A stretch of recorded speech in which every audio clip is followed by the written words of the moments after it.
group. They stand at 3-3.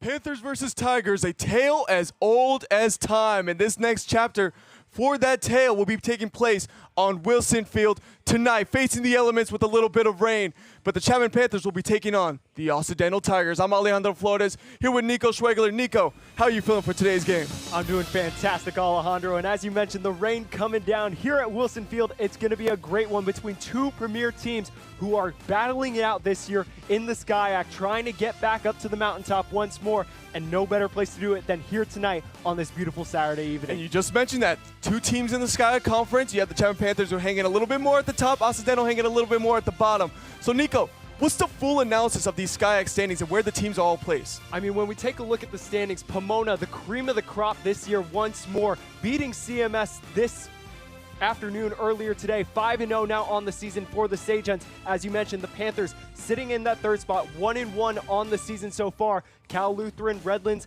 adding to the middle of the pack, and as you mentioned, Occidental hanging around the bottom. They've only played one game so far this year against Pomona, and then Whittier rounding it out at 0-2, 0-3 on the season overall. And as for the Panthers and the Tigers this year, it's about gaining that momentum early in the season. Both of these teams finished 3rd and 4th respectively last year, looking to challenge those top two teams and end up making a push for that NCAA tournament. This is a big conference matchup that can shake up the entire SCIAC Conference. And for more information on this matchup, we have Lindsey Johnson on the sidelines with more information. Thank you so much for that, Alejandro and Nico. So yes, this should be a very exciting game for tonight because I am out here in the rain. I am that excited for it. And so this will be a very exciting game for tonight. And so Chapman so far this season has had 1 win and 1 loss and are here to cement their success against the Occidental Tigers. Because last season, and their 2 games against each other, the Chapman Panthers swept both games with 1 win, 15-9, and 1 win, 18-9. So this should be a very exciting game for tonight. That's all for me now, so back to you in the booth. So Nico, first of all, that's a great analysis by Lindsey Johnson. But Nico, how can the Occidental Tigers make this story different than last year? I mean, for the Occidental Tigers, it runs through the midfield, and the engine of this team is number 11, Maeve Moylan. Now in her sophomore season, standing at 5'9", she is the key to this midfield success. Now with 2 goals on the season already, 2 caused turnovers, 3 defensive clears, and she was the engine last year that really made this Occidental team run. They need more from her now in her 2nd season to really get this team going, challenging those top 3 for the potential playoff spots. But then moving on to her other sophomore midfield teammate, Olivia Okamoto. She also has 2 goals on the season after that first loss to Pomona Pitzer, but they need more from her, especially on both sides of the ball. As you can see, 2 free possession goals. Those are going to be critical for the Tigers this game if they're able to challenge with the likes of the Panthers, as well as 2 ground balls for them. But overall, the Tigers moving forward, they need more from all their players, not just these 2 here tonight. It's going to be very interesting. Again, you mentioned Occidental, you talk so much about the midfielders. When I look at the Chapman Panthers facing on the other side, faced up right against the Tigers, what I'm looking at are the attackers. And the first one I have to mention is number 3 for the Chapman Panthers, or 36, my apologies, Lindsey Huss. Her name has an I there, but her name really does have a Y. And Lindsey, you can see her all prepped up and ready for game time. She has 4 goals this year, 3 assists, and has caused 3 turnovers. From the attacker spot, that's very impressive to do. Changing the possession, catching the defense off guard, out of position. She's able to space out the field and give opportunities to not just herself, but other teammates with those 3 assists. But also for the Chapman Panthers, I have to mention another attacker.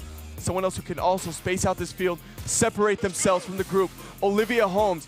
Now, what makes her so special is her accuracy. Her ability to take advantage of the shots that are given to her. A shot percentage of 71% to go with the 4 goals she has this year. That means any open shot that she's given, most of the time she's going to take advantage of it and capitalize on it. And that's exactly what the Chapman Panthers are going to look to do in this game, getting her open shots and open lanes. I mean, there's no doubt about that. And as for Liv, as they call her on the team. She lives in front of the net, but in that last game against Pomona was shut out, had that 6-point performance in the opener. They're going to want more from her going forward. But as you saw in some of those opening shots, the t-shirts they were wearing, it's a special night for both of these teams with Morgan's message for both of these teams advocating for students' mental health, Alejandro.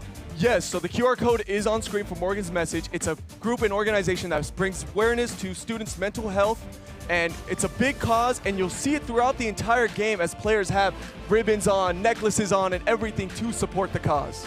I mean, there's no doubt about that. It's a great cause for all these players, really advocating for what they do on the field and off the field. And we see it all the time with their performances on the field as well as in the classroom and in every other part of their lives. Yes, it's a big program, especially, with students who have to balance so much. And, you see it with these Chapman Lacrosse girls, how much time they have to put into practice, all the time they have to put into school and everything, and they have to have a balanced lifestyle. That's why Morgan's message is so important. Now, going back to this game, you mentioned so earlier, these two teams are coming off a big loss to the same team. So how do they both bounce back, especially with Chapman losing to Pomona last game and starting off 6-0 in the first quarter in that game? I mean, as you mentioned, 6-0 in that first quarter was the deficit for the Panthers, and they were just completely outmatched. It felt like we're outshot 36-16 in that game. 26-8 in front of goal, and overall for the Panthers, it's about getting out to that hot start. We saw them do the same to Cal Lutheran in their opening win, but overall for the Panthers, they can't fall behind. They have a good chance of doing that here tonight against a struggling Occidental side. And the Panthers looking prepared as the national anthem has just finished up, and both teams began to take the sidelines, have their last little pregame talk before we get to a big matchup. And now switch it to Occidental. Right, they just came off a big loss to Pomona as well. What's their game plan going into it? I mean, as we mentioned with those two key players, it runs through the midfield for this team. They really need to get it on both sides of the ball. They really struggled in that opening game. Only 4 goals, both of them coming from the midfield. They need those attackers to really be converting those chances as well as on those free possession opportunities. We saw them struggle with those a little bit against the Sagehens. If they're able to do that, then overall, they'll be setting up for a nicer opportunity to come in and win this game against the Panthers, Alejandro. Yeah, and one thing we mentioned, Nico, when we went over this game earlier is the starting lineups. For the Chapman Panthers, it's actually a lot of freshmen who are going to be getting a lot of first-time opportunities in this game. As I mentioned, one of the key players I have to mention, Lindsay Huss, she actually won't be starting in this game. She'll be coming off of the bench. Again, still makes her an impact player as she's going to be coming in on the second group. But now we're going to see a lot of freshmen for the Chapman Panthers really get some of their own playing time. I mean, it's going to be interesting seeing how that works out for the Panthers going forward, especially with the way that Huss played in that opening game here at Wilson Field. But if we go over this Panthers starting lineup, Carr, Holmes, as we mentioned, as one of our key players, and Reagan getting her first start of the season in the midfield, rounding it out. Annika Carlson, one of our all-time favorites, 3-sport athlete here at Chapman, joined by Scheid, Morrissey, and Ing in the midfield, and then Covarrubias, Pelton, Castanon, and Welsh in defense with Haru backing it all up in the cage. But we look over to the Tigers, Alejandro, they got some key players of their own. Yes, they do. And, the first one that you have to talk about is the senior, Haley Knutson, who's standing out there for number 3. And, she's a big-time second-team All-SCIAC. She put up a team-high 55 points last season with 34 goals in 18 games. As you can see, the Occidental Tigers starting to get hyped up for this game. Also, another big favorite of ours, Ellie Einstein, a freshman for the Occidental Tigers. But there's something very interesting about that name that connects to her story. Ellie Einstein, of course, known after the famous Albert Einstein, she is also a valedictorian for a high school just last year. I mean, it's unbelievable the way the coincidences work out. Sometimes the stars align, but she's not just smart in the classroom. Was a first-team All-State lacrosse player in Oregon last season.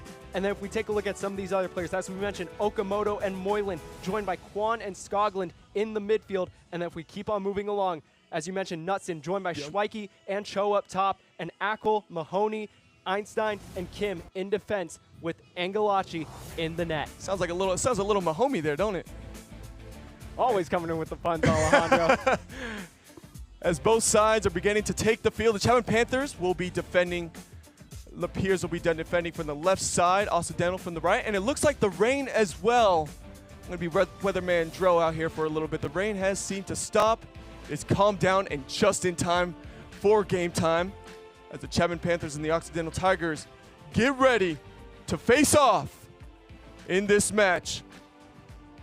It looks like it's going to be Ing and Okamoto on this opening draw, Alejandro. And Okamoto standing at just 5'3", but she has never let that hinder herself, as she was the top scorer for this Tigers side last season in her freshman year. They're going to need more of her on these opening draws, gaining possession. We saw in the men's game yesterday with Chapman against Minnesota, the Panthers dominated that. Trying to replicate that here, Okamoto can be a big factor in this game on this front of the match. Ing versus Okamoto to start the game. Here is the first draw. Ref holding position. And we are off. Oh, and there's going to be a call, and it's going to go to the Panthers. So the immediate call is going to help the Panthers win the first draw, and off we go. Starting off from the top of the key, Carlson is trying to engineer the offense. Now, worth mentioning for women's lacrosse compared to men's is there's a call from the ref. It appears to be a little bit of stoppage real quick to start off. But as I was mentioning, for women's lacrosse, a lot more midfielders on the field of play. So that means a lot more on the offensive side. And there's a little bit more of a tactical play when it comes to playing around the goalie. Yeah, obviously, the differences between men's and women's lacrosse. Women's not as physical a game with you see with the cross, slashing, and whatnot. But obviously, it's much more tactical, much more about finesse, as you mentioned. Obviously, trying to work it out, and that defense has to be sturdy as a rock. And as you can mention, with these coaches heading into this year, the interim coaches for the Chapman Panthers heading into this season, Delaney Benson and Larkin McDermott as assistant coach, those two trying to fire up this team, get them back on track. We're 11-6 the past 2 seasons, but they're trying to get over the hump and really take over for CMS and Pomona this year. I have to say, too, I love the energy that these coaches have brought to this Panthers team. We had a chance to be with them on media day, and they were involved with the team, very hyped up. As that first pass is going to go far behind the goal. And it's going to start with it's going to be a turnover, and the Occidental Tigers will take over. And that was the first look for Ava Reagan, getting the start in for Lindsey Huss. As you mentioned, one of our key players not in the starting lineup today. We'll see how Reagan's able to fare in her first start of the year. Angelacci passing it around for the Tigers, and now the Tigers are beginning to move it just around past midfield. Mahoney. And oh, it was almost picked off. It's a ground ball picked up. Shweki passing it around. Tigers looking to see if they can find a lane. And here we go again. We mentioned about the 8 spot for women's lacrosse. You know, you can only have a defender in there if an offensive player is in, so you see all the space around the goalie. And they're passing it all around. Tigers at some point are going to have to look to see if they can get someone to cut in. The shot clock running down to about 35 seconds. Still have a little bit of time, but it is starting to trickle down. A little bit of a double team up top, into the middle, in for the goal! And the first points on the board for the Tigers. That's just beautiful offense right there for the Tigers, Alejandro. Bella Kwan knocking it through for them. And that right there was just about patience, being able to break down the defense of the Panthers, and you just saw it right there. Hiru a little bit slow on that save attempt, and now the Panthers have to play from behind once more. Kwan with the first goal of the game, and you saw it off of really what was like a little box out move. Backspin, fired, and hit the top of the goal, and the Tigers start off early, despite the Panthers actually having the first possession as well. And that's big for them. That's a big confidence booster for Sierra Slack's side. Slack coming in for the first time this year, was a school legend during her time, graduated in 2018, and now trying to lead this team back to the promised land for the first time since 2019, trying to get back over 500, haven't since then. Here's the draw, and it will go in the same favor as it did last time. The Chapman Panthers win the second draw of the game. Now 2-0 in that category. They set up on offense, 85 seconds on the shot clock, and they got a lot of time to find what they like. Now we see Reagan just in the X position. Pass inside, and there's one right back. Panthers score, tied up at 1-1. That appeared to be Holmes catching the pass off of the cut and getting it right into the bottom right of the goal. I mean, Holmes, one of our key players, as we mentioned, now with her 5th goal of the season, always making a home right in front of the net. And for her, it's about getting that start. As we mentioned, she was shut out in that game against the Sagehens. Now with a quick goal, that's got to feel great for her going forward. And now trying to get these Panthers back on track, looking for their first lead of the night. And as the drama is building up in this game, tied at 1-1, we're starting to see the rain start to pour down, add a little bit to the theatrics of this game. Do you think the rain will play any factor into how these two teams kind of go formation-wise or passing? I mean, absolutely. It's obviously a very different factor. As we know, the lacrosse nets in women's a little bit firmer than the ones in men's. It can definitely play a different role in how you approach the game. Obviously, if that net gets a little wet, then potentially it could even be an illegal pocket for them. And obviously on the defensive side of the ball, you have to have great communication, especially if one of your players ends up slipping on that slick turf. Carr with it. Worth mentioning, Ing just won the third draw of the game. The Panthers 3-0. What a huge statistic to start this game. Carlson with it. Working off on the top, and the Panthers just passing it around, seeing what opportunity arises. Moving into the 8, she has to move back out. Ing with the pass, a little out of control, and it's going to be still on the ground. Ground ball picked up by the Tigers. And you like the idea right there by Ing, trying to find Carlson in that slot. Is that one almost slipping out? Still on the ground, and finally picked up by the Tigers. But for the Panthers, it's about running those nice pick plays. Obviously, in men's, much more about isolation versus it's much more of a team sport, it feels like, as this ball's on the ground. Ball's on the ground, still on the ground, tipped away. Who's going to get it? And the Tigers do recover. Shot clock stays the same at 60 seconds. Oh, it's hit out of bounds. Panthers take possession. What a great turn of possession it was by Carlson, who's now taking it and running. I mean, these Panthers averaging 15.5 caused turnovers a game, leading the Skyax so far in their 2 appearances this season. Looking to continue the same here against the Tigers here tonight. But those are big. Those are momentum swingers, as we like to call them. Morse helps set up the offense, and the Panthers, with 3 down close to the goal, we have a cutter inside. Chooses not to pass to it. And the Panthers set up behind the goal. They still got 60 seconds left on the shot clock. You see the midfielders, too, or the defenders who are way back, can't cross the 30-yard line. Mark, stick closest to the Panthers. They'll keep possession with about 40 seconds left on the shot clock. And 7 players down close to the goal. So that was Carlson with that last shot. Leading point getter for this team last season. Hasn't gotten off to the strongest start so far this year. Still getting points on the board, but overall, they want a little bit more from her, but she's gotten that supplementary help from her attacking unit this season thus far. And Carlson has her first shot of the game. Ball's tipped around, and Occidental will pick up the ground ball. 90-second shot clock for the Tigers as they reset. Trying to get it past midfield through the double teams. That was great presence and pressure by Reagan for the Chapman Panthers, and the goalie is way out right now. Angelacci choosing to take the risk. And the Tigers do get past midfield. Carr trying to stay on the defensive side. That's Moylan, one of our key players. She's going to be a massive X factor in this game for the Tigers. Looking to get forward and stay on defense. But overall, they need more from this midfield unit if the attackers aren't producing on the goal front. Game still tied 1-0 with 9:20 approaching. Inside, shot attempt is off, recovered by the Tigers. Shot clock stays. Moving inside. Ball loose, picked up. Oh, there's going to be a call. Flag is down. It appears it's going to be on the Panthers. And just like that, the Tigers, they're going to get themselves a free position shot opportunity. It's going to be Cho. Tigers 2 for 7 on the year. They need to be able to convert these if they're able to contend with the Tigers here tonight. Here's the opportunity, and taking advantage is Cho, giving the dab. 2-1 lead for the Tigers. That's her first goal of the season, the junior. Number 9, just tossing the stick away like it was nothing.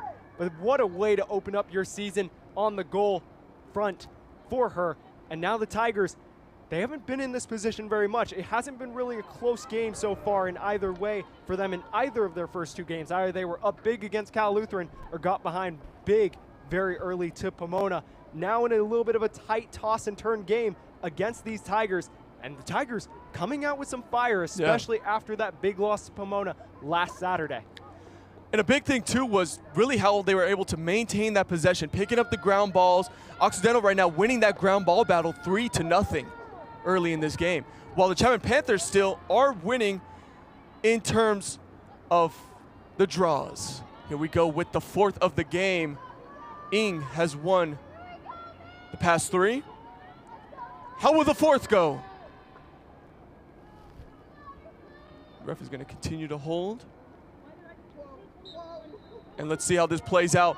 Ball down on the ground. Ground ball picked up by the Tigers. Or they're going to call, oh, the stick was over the 30-yard mark. So the Panthers will take over. That'll be another win on the draw for the Chapman Panthers, 4-0 in that category. And you like that pressure from Holmes, really nudging that defender around, forced her to make a mistake, and now the Panthers with a chance to equalize it right back. Working from way back. Morsay, who was getting pushed out, and now we see the ref blow the whistle and gives a green card. A green card. It's going to be on the Tigers. This is going to be a penalty opportunity for the Chapman Panthers. Looks like subbing out Skoglund for the Tigers. Really upset, vividly not happy. She's going to be put in the box for a minute. And the green card, a new introduction so far this season in the SCIAC this year. And now the Panthers, they have 4 man-up goals so far this year. They're looking to make it 5 and really put the pressure on the Tigers, especially now down by 1. And what an opportunity it is in this moment, down 2-1. And look at that, already trying to take advantage, but can't capitalize. What a defensive effort by Angelacci. She was able to stop that immediately, catch it in her stick. And here come the Tigers. See, if you're the Panthers, you can't lose your defensive assignments right here in transition like this. Yeah, following the shot attempt by Reagan for the Panthers. A little slow to get back on defense. Whistle blows. That was actually a good thing for the Panthers. Gives them a second to reset. Remember, the Panthers still have a player up. So the Tigers still working 1 down for the moment. Moving around is Cho. She just scored the goal last time. Moving around off of the double team. Chooses to still not pass it there, and she gives it off to Waylon. See, this high pressure causing some problems for the Tigers early in this game. And it's imperative for the Panthers to continue this up if they're able to continue to be able to get back into this one. Moving from the inside. You were talking about Kwan being a big factor. She's facing a lot of double teams so far early in this game. See, that's a big thing that I've been told about with women's lacrosse by some of these players, is really finding those matchups, trying to exploit some of those weak links in the team and really attack some of those players that may not be on their game in the moment. Cho's pass out of control, and the Panthers take over, forcing another turnover. The ball is picked up off of the ground. This is going to be a great opportunity for the Tigers, and there's going to be a call, and the Tigers are able to reset, knocking it out of what it appeared to be Sheed's hand or Sheed's stick, and it's going to be a free position opportunity right here. This is Knutson. Knutson is deciding not to take a shot, reset it from the back. Cut inside, shot in goal, shot on goal. Occidental 3 on the board early in this game. That was Kwan, as you mentioned before, a player to look out for.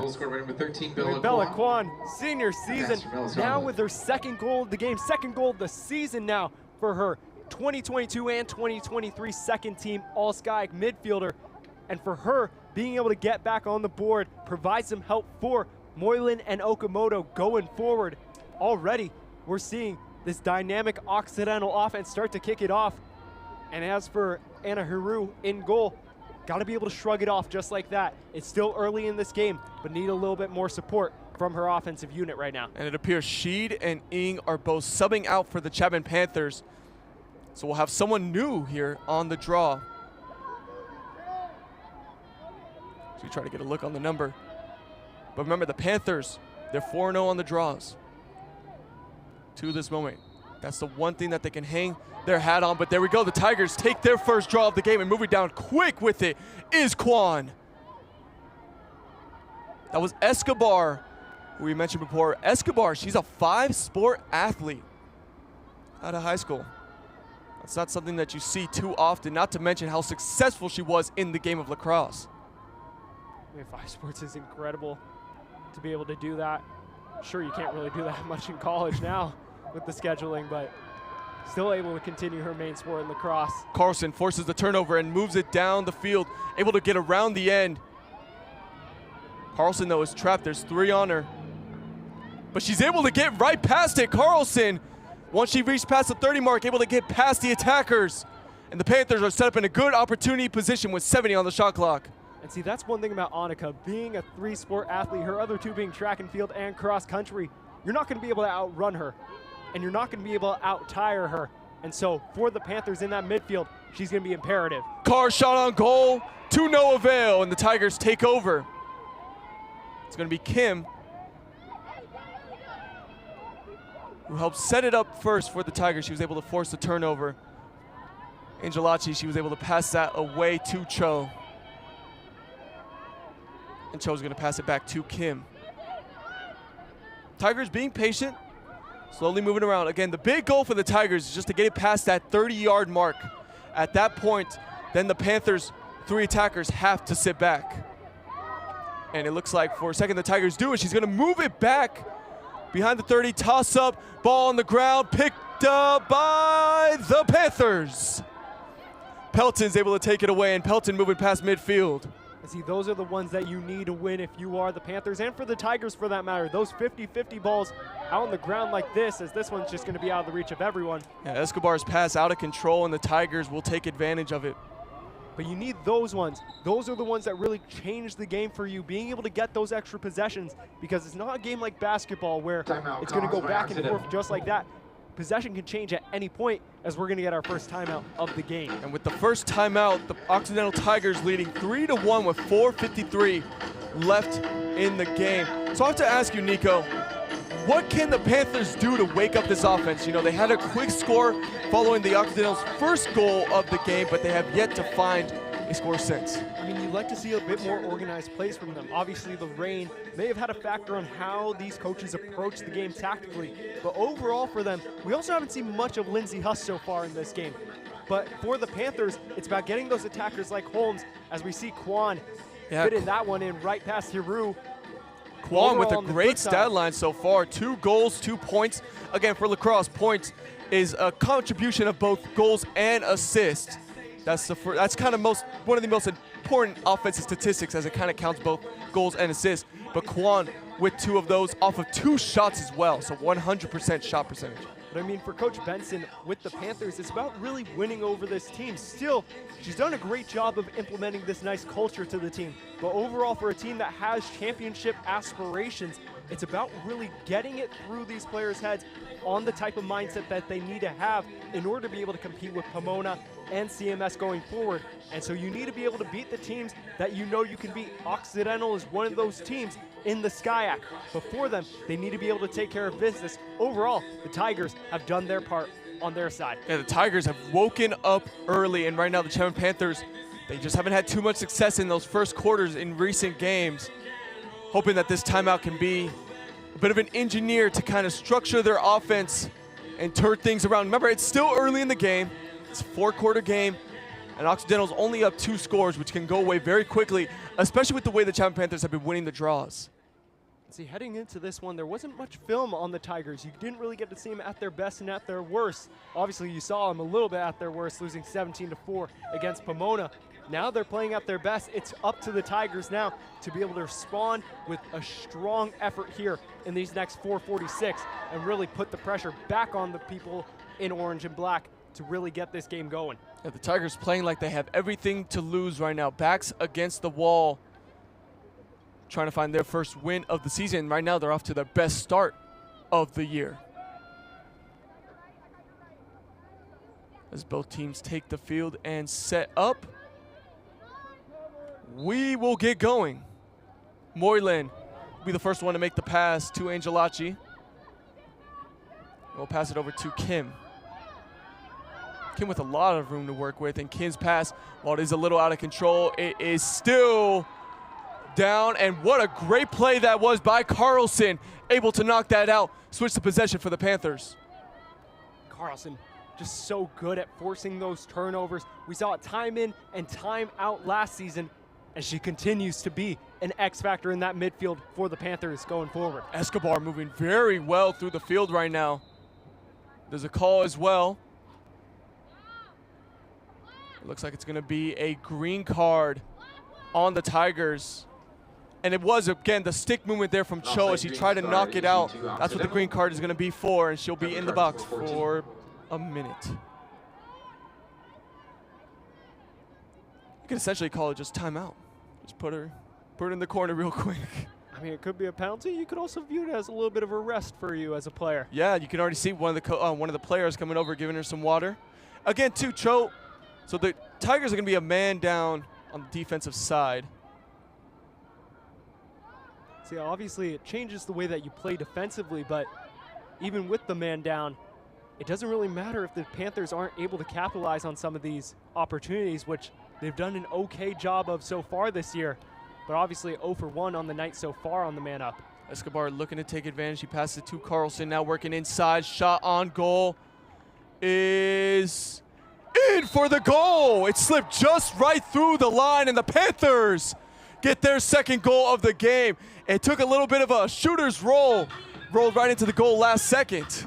It just snuck right where no one was looking. Angelotti was just completely confounded by that one, and nobody really knew what was happening until the last second. And just like that, Panthers back down by 1, exactly what they needed. Maybe not the exact goal that would have fired up the crowd as they would have hoped, but at the end of the day, now they're just down by 1, and that's one less goal that you have to keep on climbing. You got to move 1 by 1 in this game, especially with the way that the Tigers have come out on the offensive front. Josie Morrissey, she gets her first goal of the game off of her first shot attempt as well in this game. So a perfect 100 from the field. And Escobar, she lost her first draw, looking to make up and win her second draw. And Josie's going to be one that they look to get a lot out of here tonight. Already has 7 points on the season so far, 4 of those being goals. Make that 5 now after that last one. And here is the draw. Goes to the favor of the Tigers, and they get a perfect bounce. It's going to set up an offensive position already with Knutson moving to the back of the goal, passing it around. She gets it to Acker. And Acker's going to reset it to the top to Whalen.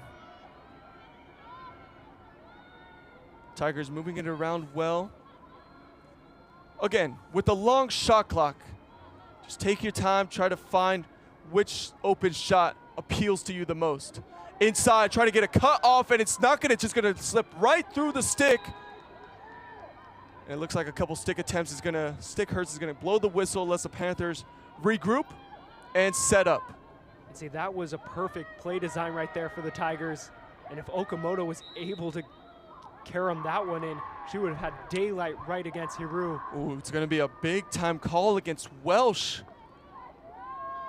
It's gonna change the possession. Now the Tigers are gonna set up. Also worth mentioning too for women's lacrosse, if you want to make a comparison to men's lacrosse, women's lacrosse, the net in the stick is also a little bit shorter. So that's also why you might be seeing the ball bounce out a lot more. Inside and shot on goal.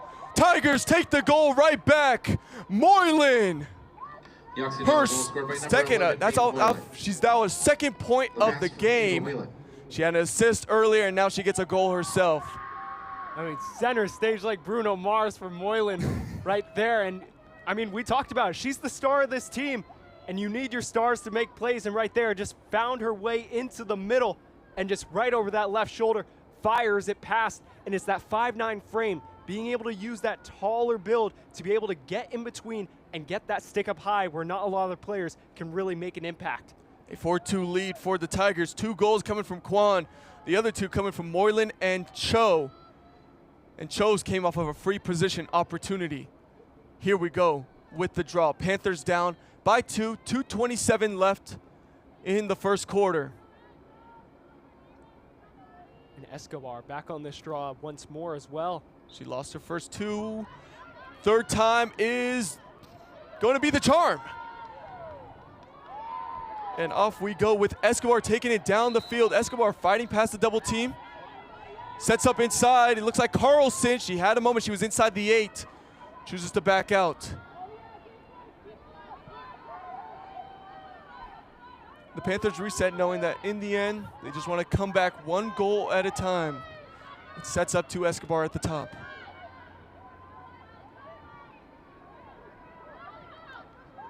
Escobar moving inside. You can see Angelacci, unlike the men's games where often the keeper really in that center crease, she's moving around a lot, really trying to force the hand, close off some of those passing lanes. Be interesting seeing how that affects how the Panthers attack her offensively.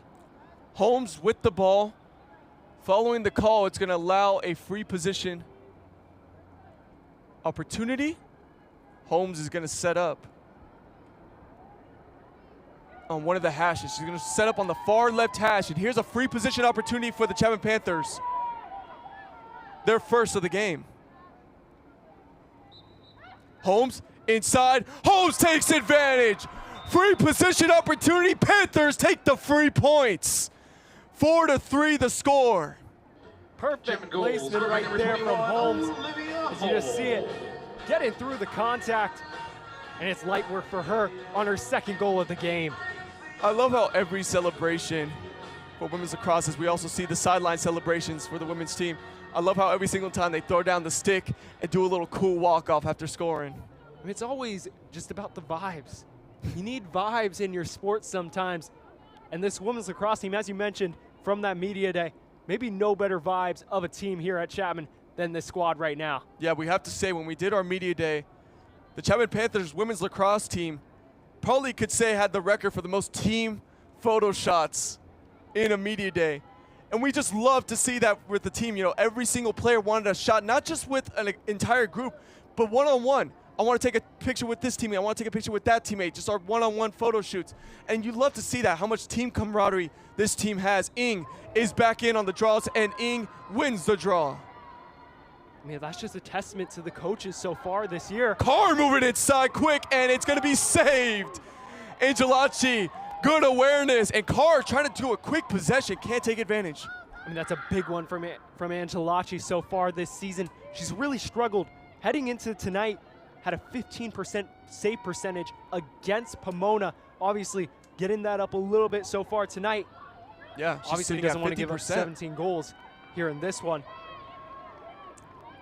Angelacci, she's sitting at 50% in her save percentage, a big improvement in lacrosse. Around 60% is what you look for a save percentage.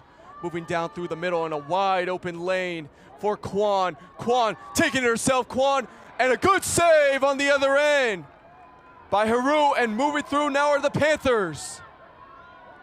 And that's big time right there from Anna. Wild toss, picked up. Here come the Panthers, fast break opportunity. Panthers inside, Panthers chipped away.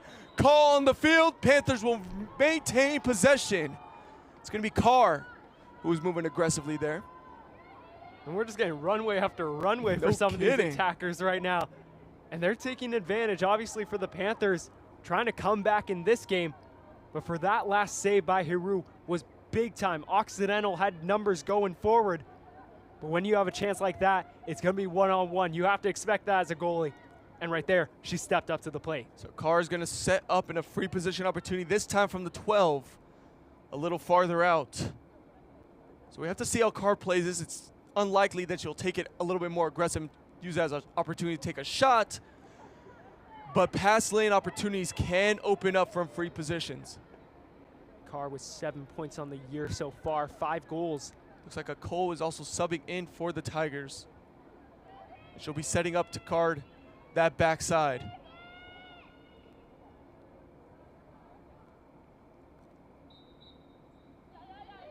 And Carr is gonna just pass it back.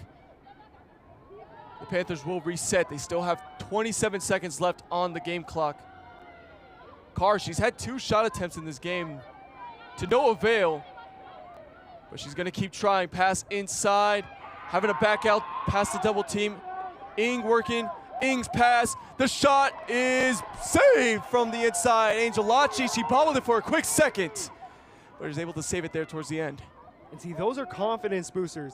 Not only if you're able as a goalkeeper to really make those big plays throughout the stretch of this game, but getting those saves, just being able to say that you have control of the ball, that is big time for a goalie, especially like Angelacci, who struggled in that last game against Pomona. Angelacci now, she's standing at a save percentage above 50% and has helped the Tigers maintain the 4-3 lead. But the Chapman Panthers, despite facing adversity, they were down 2 scores, brought it within 1 to end the quarter. So we're going to move now to the sidelines.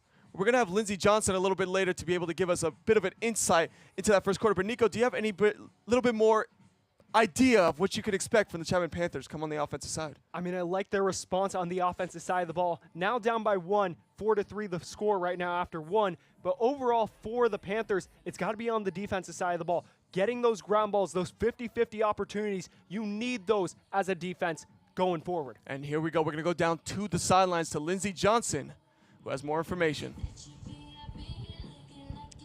Thank you so much for that. And yeah, this has been a very interesting game so far. We've observed how I feel like both teams have very similar approaches to their gameplay. And while Occidental does have a bit of a lead, I feel like both teams have a fair shot of getting this win. They have a bit of a yin and a yang where both teams can be able to rush into the end zone and make it, but also have that teamwork in the end zone. And that end zone play has what's been really defining this game so far. Whether it's a turnover or some sort of last minute strong play, that end zone gameplay is what has been very important to this game so far. Thank you, and back to you in the booth. Great analysis, Lindsey. And actually, to go on to that point, we saw a lot of speed towards the end. Fast break, fast break, fast break, fast break. So a little bit more of the yin, as she mentioned. What did you see in those plays? I mean, what we saw with those transitions, being able to attack those zones, neither of those teams so far have really capitalized the way that they would have liked to. It's been some good defense from both teams on the defensive side of the ball during those fast breaks, but you have to imagine as this game goes on, the offense starts looking for those goals, and that defense starts to tire out. And as you mentioned, with that shot clock, being able to tire out those defenses, really wear them down, find your play, and then get that person in the middle who's able to fire it in right on goal. We also have to mention, too, for the Chapman Panthers, they actually had a lot more shot opportunities than the Tigers, especially winning those draws early on with Ng. She was able to win the first 4 in a row. So how do the Panthers capitalize now? I mean, when you're able to get those possessions, it's imperative that you're able to get forward. We've seen them do that, but overall, we haven't seen the same sort of plays that you'd expect from the Panthers on the offensive side of the ball. Before them going forward, it's about being able to really challenge Angelacci. She's stepped up to the challenge so far with some of those saves, especially late in that first quarter. But going forward, Panthers just need more from some of those attackers on the offensive unit. Also worth talking about, too, for the Chapman Panthers, you have to mention Haru, who has a save percentage of 33.3%. She's struggling a little bit. And obviously, here at CSBN, we love to have fun. And there's no better place to catch the fun here on CSBN than on all our social media, Instagram, Twitter, YouTube, which we're streaming on right now, and TikTok as always. Shout out to Lisa Pressler for running that up as always. But to catch all the action, be always sure to stay tuned on CSBN everywhere you get your news. Also, tuning into the SkyEgg Network when we do our Tier 3 and 4 games. That's when we do our coverage for basketball and softball. Basketball, softball, baseball. Kind of a big 3 sports right there for the Chapman Panthers, especially in our Tier 3 division. Here we go with the draw. Ng has done a fantastic job winning draws. That call is going to go in favor of the Panthers. That's going to be another draw win.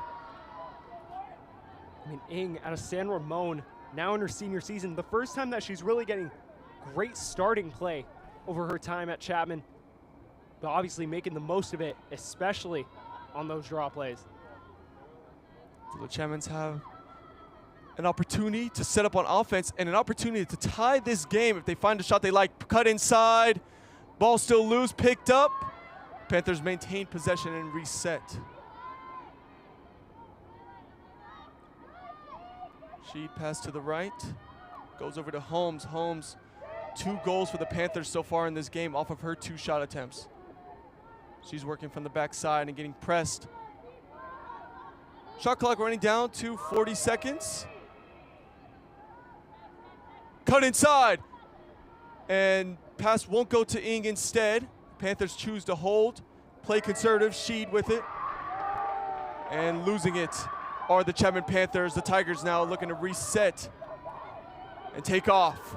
And that was just great from Angelacci. Just plucked it right out of the air. Almost like a giraffe, just taller than everyone. Moylan moving quick down the field. The Panthers actually do a fantastic job getting and setting up in position.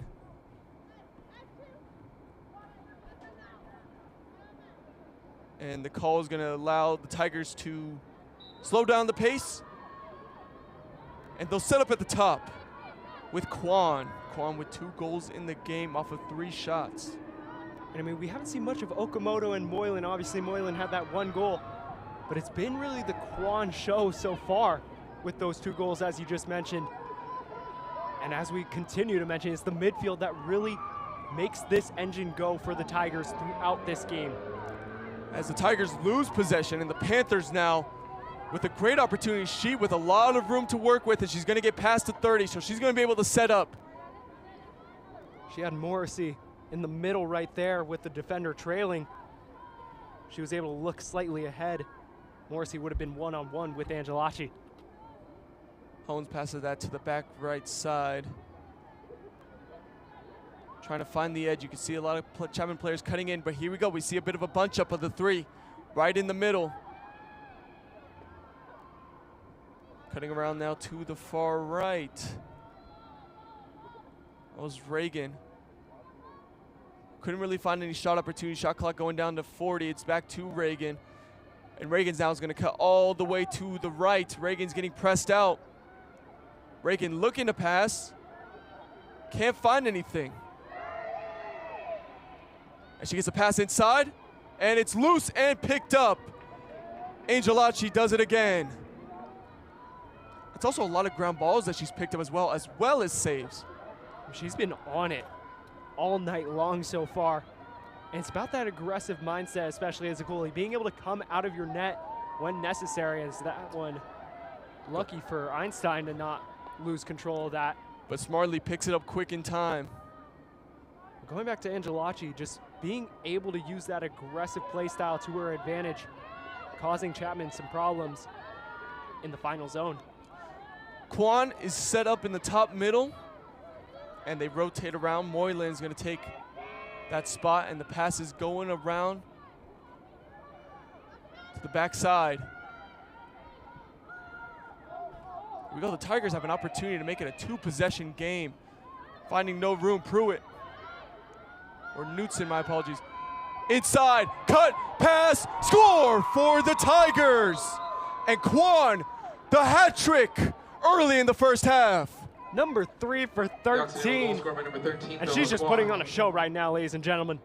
It's just absolute showstopper stuff from her. Just cutting inside as Covarrubias just unable to catch up. And right now, Bella Quan, senior, just using that experience against some of these less experienced Chapman defenders to her advantage. And so far, they have no answer for her. And that's what we were talking about, too, with the rules of lacrosse and working inside the 8. Because of the fact that no defender can stand in there, if you could time a cut very well, you get yourself an open shot opportunity, and that's exactly what Quan has been doing for the majority of this game. It's cutting last second, and of course her teammates also being able to recognize and pass it to her right on time. I mean, you have to wonder, especially with the rain coming down, it kind of affects you. It's not necessarily the nicest feeling when you get some of that water in your eyes and the top of your face overall, but as a defender, you just have to keep focused, because those attackers aren't worried about that. They're worried about scoring that ball in the back of the net. And so far, Occidental getting the best of Hiru on the night. Call against Ing. The Panthers will lose the draw. Ing tried to steal it away. She could not. The Tigers are going to set up perfectly on the offensive side, up 5-3. Looking to make it a 3-possession game. Here's Okamoto, one of your key players, Nico. Okamoto shot on goal, can't get it. But the Tigers recover. Shot clock stays the same. They reset to the top to Quan, and Quan is going to take her time passing it around.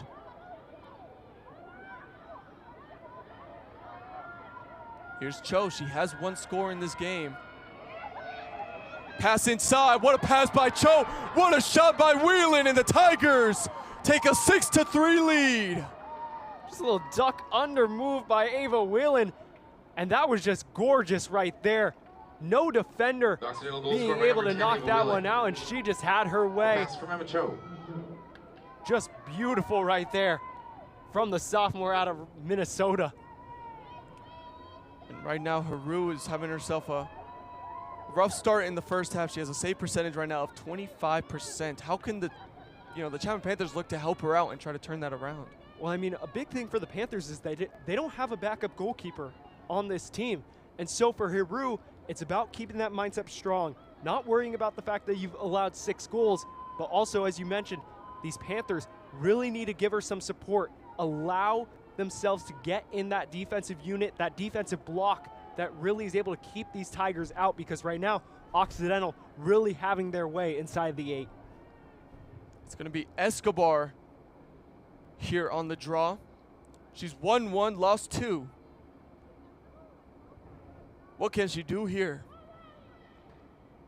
As you can see the ref trying to set up, making sure there's no early movement on these draws. This one a little bit more of a delicate process than a face-off. The draw is up and picked up by the Panthers. Great job by Carlson to follow up and pick it up off the ground. Carlson gets pushed around, and the call is going to be on the Tigers. It looks like the card is coming out. Yes, it is.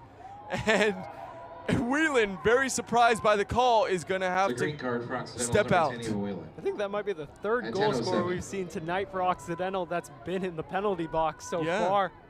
But as we see the differences between men's and women's lacrosse, obviously the pocket not as deep in women's. And so that ball, obviously a little bit of contact right there that ended up with the green card. But Carlson unable to control it to the fullest. It's about really maintaining that strong position, getting that strong base in the legs, and then being able to go from there. Panthers rotating around. They want to stop the run that the Tigers have gone on now. 2 straight goals for the Tigers. Inside pass. It's bobbled around and picked back up by Morrissey. She had a shot opportunity. That one gets right through the sticks. Ground ball picked up. Great pickup indeed. Open pass. And what is the call? There's a stick down. It was Carr who passed it out. Carr was fouled as well. There's another card, and there's another player having to be forced out. Mahoney. It's big time. And now the Panthers really have player advantage down on the field. I mean, Mahoney's the defensive stalwart for this team. Had 22 caused turnovers last year, 43 ground balls. Already had 2 caused turnovers heading into tonight. And now with the 2-man advantage, Chapman really needs to capitalize on this one, Alejandro. It's necessary now. 6-3 the score. The Panthers have an opportunity to bring it within 2. Passing it around, you expect to see the Panthers be a little bit more quicker now with the offense, seeing that they have the player advantage. You can just see Morrissey and Carlson. Now Carr getting involved in the action, just swirling around. She to Carlson. Carlson inside. It's going to bounce around. Ground ball picked up. And the Tigers defense stands strong, now running down the field with immense speed. Can't be caught. Pass inside is controlled. What amazing speed that was by Moylan. And she got the pass off to Whelan. The Tigers set up on offense. And that was just worst case scenario for the Panthers. And then Moylan just made him run all the way back through the length of the field. And that was just great defense there from the Tigers. And now a chance to reset on the offensive side and potentially make this a 7-3 game. 52 seconds left on the shot clock. Smartly, too, I have to say, Moreland using the ref as a screen to get around the end. I mean, you got to do whatever you got to do sometimes. Got to do what you got to do. Pass inside. What a great pass. What a great finish by Cho. Her second of the game. And the Tigers lead 7-3. I mean, you couldn't have written that up any better. Emma Cho, I mean, she's an editor on the Occidental newspaper, and right there, just writes it up perfectly. And now the Tigers up by 4, and it's just going all Oxy's way right now. Nico, that was a fantastic way of putting it. Cho, What a job she's done. Moving inside off of the cuts. Remember, she got the free position goal earlier. That was the second goal of the game for the Tigers. Now this one off of the great pass and able to catch it and fire it off to the left side of the goal. The Tigers now leading by 4. It's been an eruption in the second quarter. The Tigers have scored off 3 straight. I mean, if you're the Panthers right now, that last possession, when you had the free position with the 2-man up, that has to be demoralizing now. Unable to capitalize on the offensive side, and now you give up a goal on the defensive. They got to lock in and really start getting that feel for the game, as we like to say here at CSBN. Escobar off of the draw. Cannot pick it up. What a pickup that is, though, by Cho. Cho loses it as well. There's a call, and that's going to be on the Panthers, so Cho will retain possession. And Cho's going to just pass it off to the left to Whelan. Remember, Whelan, she also has a goal in this game. She also has an assist, so that matches for 2 points so far in this game. But Cho is actually the leader in points with 3. Pass inside, shot inside, and saved by Haru. And that's got to feel good for Haru, finally being able to put a stop to the run. I mean, that's a big-time block by her right there. And obviously, giving up those past 3 goals, you have to be able to make those saves. Obviously, didn't go right into the net of hers right there, but being able to deflect that away, obviously got to feel good at any point in this game. Panthers working inside and choose to reset to the outside with Morsi. Passing it around. That was Holmes passing it to the other side. Escobar now set up. And I'd like to see Chapman potentially move a little faster on this offensive side. Obviously, they've got time. Escobar loses it. It's a ground ball. This could be a big play. There is also a whistle down, so the call looks like it's going to be on, as we wait for it, it looks like it's going to be on the Panthers. As Angelachi, she fell down there, trying to pick up the ground ball way out the goal. It was a risky play because had she not picked it up and had there not been a call, then all of a sudden you have the Tigers who have no one in goal, and also a player can't replace the goalie in lacrosse. So it would have just been an open goal. So it's picked up in a fast break. Oh, she's just going to take the shot opportunity from way far back and can't get it. She had someone down. It looked to be Sheed who was wide open. She chooses to take the shot instead. I mean, I'm not sure if that got deflected right there out of Huss's net right there. But as you mentioned, had Scheid just waiting wide open with a one-on-one opportunity with Angelachi. Yeah, and you don't see that too many times, just a one-on-one perfect opportunity just with the goalie. Scheid would have had a great opportunity. Now moving down is Kwan. Kwan, the leading scorer for the Tigers. Already with a hat trick, she's going to slow it down the pace. Time on the Tigers side. And see, that's one thing that I'm loving from the Tigers so far that I wish to see more from the Panthers is swarming that 8, really causing confusion amongst these defenders. Right here, Kwan picks it up. Kwan scores again. 4 for Kwan. Are you kidding me? Are you kidding me? Just connecting all 4 right there. And my goodness, it's just a goal feast right now for the Tigers. And they're winning the big cat battle right now over the Panthers. And as I just mentioned, attacking the 8, really causing confusion among these Panthers defenders. And right now, Kwan having the time of her life in there. Yeah, Kwan picking up the late ground ball and able to score it onto the bounce in the top of the net. And as you can see there, Wakuta comforting Haru, and obviously being the only goalie on this team, as we mentioned, it's got to be tough sometimes, especially when you're down early and you're giving up some opportunities. You expect to save those, but at the same time, you also need to expect a little bit more from her teammates, especially on the defensive side, to be able to get into those passing lanes and really cause some problems for the Tigers so far. Panthers defense hasn't done that well. Kwan 4 for 5 on the day scoring. We got Escobar set up again, going up against Okamoto, and that hasn't changed for the Tigers at all. Okamoto has been doing all of the draws. I mean, one of the reasons why I picked her as a key player, she just plucks that right out of the middle of the air. And all of a sudden, the Tigers moving quick. This is the one thing about Lacrosse, too. If you win the draw, you just scored, you have an opportunity to score again, and it could just mount the lead. So that one is picked up still by the Tigers. I want to chip with the stick.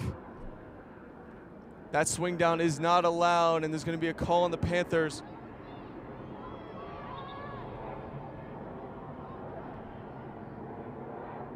Score vibes.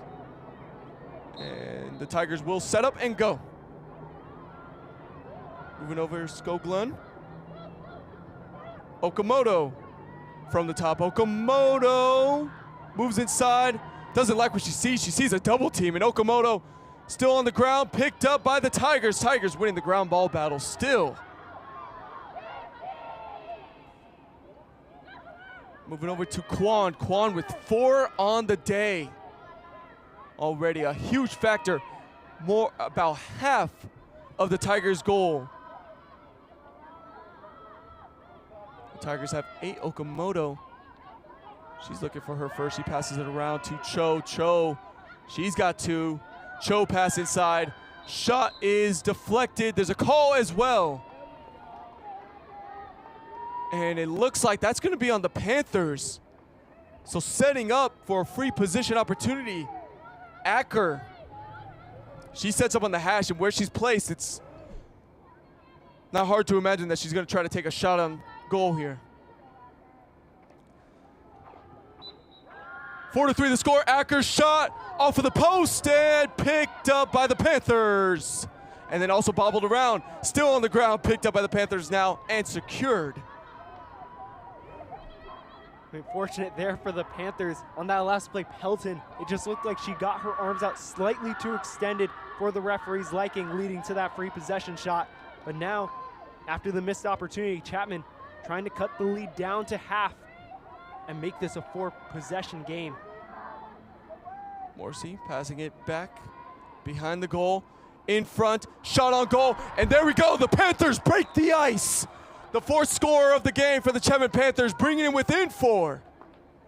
And that was Holmes working through the middle. Goal scored by number 21, Olivia Holmes. I mean, Olivia always just put in on a show for us here. Had 4 goals in the opener in her first game at Wilson Field.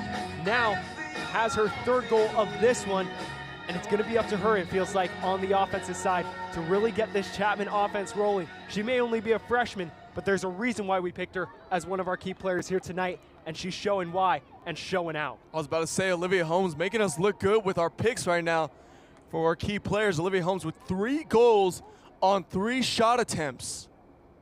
Very impressive. So you mentioned that 71% shot percentage heading into this one. Yep. Sitting at 100 right now.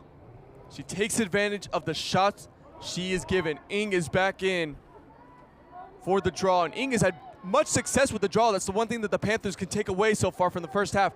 They are winning the draws. If they can win it here and then score off of this possession, we have ourselves a game. Ing does a great job picking it up. But see, that's the big what-if question. Winning these draws is impactful, but you have to be able to capitalize. Ing pass inside, score for the Panthers! Momentum shifts back, 2 in a row!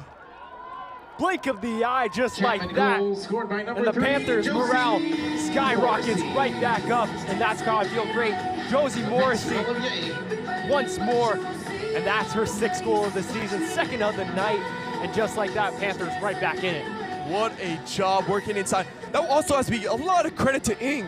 She wins the draw, takes it down the field herself, quick in momentum, and immediate pass down the middle that went perfectly to Morrissey. I mean, you'd love to see more of that out of Ing instead of trying to find the open teammate. If she's able to get that and go out and run, nobody picked her up right there. And for the Panthers, that's going to be big, winning those matchup battles, getting out in front. Once you're able to get in front of your defender, unlike men's lacrosse, where it's really a one-on-one game, here it's much more about the team aspect. Being able to get out in front of those matchups and set up those one-on-ones with the goalie.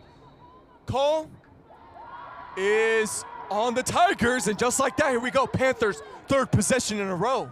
I mean, the bench is loving it right now, and you can see them. They're getting into this right now, and they need that for these players on the field.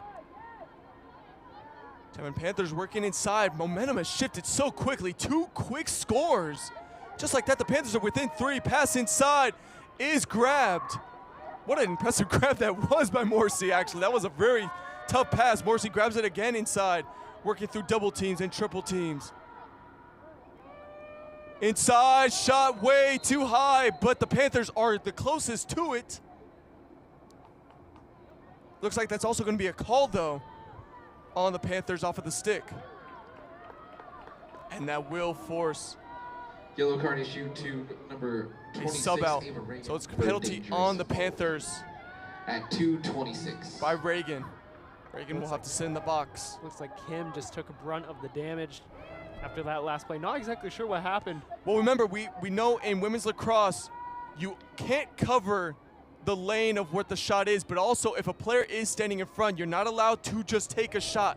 You have to find a way to work around it because they do that because of the fact that the players are not padded up. So if a stick does hit them, it can be a little bit more dangerous. You cannot close in on those shot lanes, but those shot lanes also cannot just go through a player. You see, these are big possessions for the Panthers defensively, really making these defenders for Occidental work for as Huss is able to get in there. Fighting for the ground ball. She does not pick it up, but she keeps the pressure on. And just like that, 20 seconds have already chipped down in this possession for the Tigers. Call. Whistle blows. It's going to be on the Panthers. It's going to allow the Tigers to set up. Looks like they're going to have to reset after that one. It's like a cross stick call. As we mentioned, with Green card to this Josie defense Marcy. for the Panthers, Time if of the you're able to card is tie around some of these 1:52. midfielders, these defenders, and especially Angelacci back in the defensive zone, all of a sudden, when you get later in this game, when fatigue starts wearing down, potentially it's a 1-goal lead for the Tigers. Potentially the Panthers have that endurance battle win heading late into this fourth quarter. And Knutson setting up from the top, close to the 40. Whistle blows. Knutson sets up. And off we go. The Tigers looking to steal back the momentum that they just lost due to the last few possessions. It's Moylan passing it around. You have to imagine they're going to want to try to get Quan more shot attempts. She's been on fire in this game. Pass inside. Cho doesn't like what she sees. She resets. And Okamoto with a wide open lane. Okamoto fighting inside, doesn't like what she sees either. She'll reset it to the top to Whalen. Whalen to Cho. Cho inside, loose. Ground ball. It's picked up by the Panthers.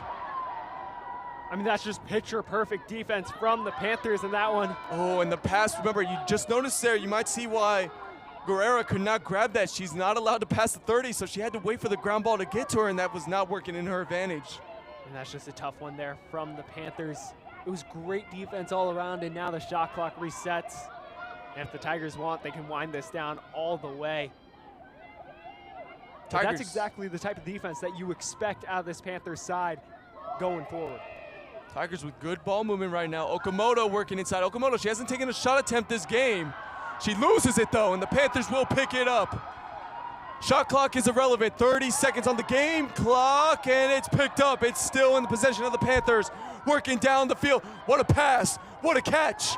And it is lost and picked up, and it is all over the place. Picked up, tripped up. Oh, and she is down. Not a great sign right now. It looks like that was Huss, who was knocked down. She's able to get up quickly. What is going to be the call on the field? If it is on the Tigers, it will set them up for a set position opportunity. And that was just an avalanche of bodies, an avalanche My of goodness, emotions. what was going on there? It's going to be Huss. She'll set up in a shot position opportunity. This is big. She starts from the 8 as well on the hash mark. With 13 seconds left, the Panthers, a chance to bring it within 2. They need this right now. Huss needs to show that prowess she showed against Cal Lutheran right here, right now. This is one of our key players. What can she do here in a key moment? 13 on the clock. As we await, Huss inside. Shot on goal too high. Panthers keep possession. Clock running though. 8 seconds. They have to move. 5, 4, clock running down, ball on the ground, picked up, shot on goal, saved! And the Tigers keep it within a 3-possession game. Angelacci, what a job she's done. I mean, that's just unbelievable from Angelacci. Obviously, Huss just with a little bit of a misfire on that last free possession opportunity, and then Angelacci really causing some problems for Coach Benson heading into this second half. And now, for these two coaches for Chapman, it's going to be an imperative second half for them really getting this team back on track, and we're going to see how they're able to respond out of the locker room. Well, you have to mention, too, in the end, the Panthers are going in still with momentum. They had the last shot opportunity right there. You see the early highlights. The Panthers got a quick score that was to answer back off of the Tigers' first score. And what a job, though, by the goalie for the Tigers. Can you talk a little bit more about her performance? I mean, Angelacci just made big time after big time. And then also Quan just made it a big time play for this Tigers offense going forward. But going back to Angelacci, it was a great showing from her. She struggled mightily in that game against the Sagehens, has shown out so far here at Wilson Field here tonight. And overall, if they're able to continue that going forward, put up a few more goals, then the Tigers could be walking out of this one with a big-time dub. But also what was very big to end the half is the Chapman Panthers scored the last 2 goals. They also had a shot attempt there at the end that could have brought them within 2 scores. But the Chapman Panthers, they've been winning the draws. You saw the momentum that the sideline got as well. It was due to the passes inside. You had Ing, who just won the draw, moves inside, pass inside over the middle, quick score, all of a sudden all momentum in the side of the Panthers. I mean, as you said, some great takeaways from this game so far for the Panthers. They're going to be able to take that heading into the second half, but it's about capitalizing on some of those opportunities and not letting the Tigers swarm the 8 and cause some problems for Haru, who looked a little shaken after that first half, Alejandro. We want to thank you guys for staying tuned in for the first half in a tight matchup with the Occidental Tigers lead 8-5. Stay tuned here on CSBN for the second half of this premier matchup.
came in the league, went straight for the title. No time to idle. I finna get it, put that on the Bible. This is survival. Gotta treat every move made like the final. One by a mile. Nobody believe it, they all in denial. Hey, look at me, look at me. Still in the show, that's the crook in me. They want me gone with the hook in me. Asking why is he here like I shouldn't be. I've been on grind since Otto. 10,000 hours the motto. They see the bag is coming out and flocking to me like I won the lotto. Dancing with the devil, there's no recital. I'm killing competition, ain't no revival. I shoot it to kill it, I'm aiming for vitals. I'm showing no mercy when facing my rivals. Snakes in the grass, they getting exposed. I know they be lurking, I'm watching them close. Acting like friends, but really they foes. Saw they be scheming and said adios.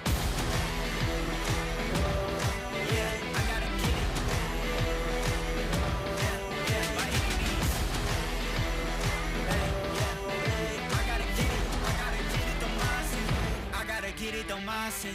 Ay, back with a vengeance, back on the grinds, back to the business. Ay, God is my witness, they watching my moves like shows they binging. Ay, best keep distance, all of my haters send best of wishes. I get to the bag with the quickness, no I don't need no assistance, no. Yeah, no playing it safe. I said let's get it, you say not today. What can I say? You ain't gon' go for it, get out the way. Got no time to waste. Can't be with me if you're not at my pace. You're not at my level, you're not in my race. One foot on the gas, I'm pushing the brakes. Dancing with the devil, there's no recital. I'm killing competition, ain't no revival. I shoot it to kill it, I'm aiming for vitals. I'm showing no mercy when facing my rivals. Snakes in the grass, they getting exposed. I know they be lurking, I'm watching them close. Acting like friends, but really they foes. Saw they be scheming and said adios.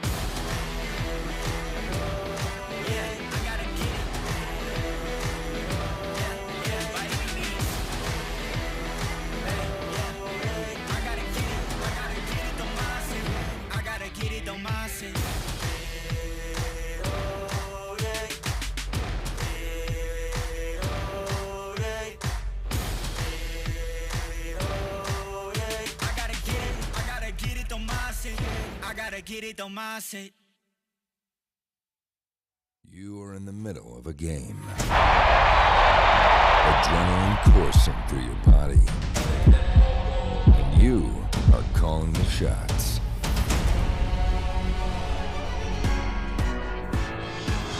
Feel the power as you control the game's narrative. From commentator to camera virtuoso, replay wizard to unyielding director. There is no better experience than being in the moment.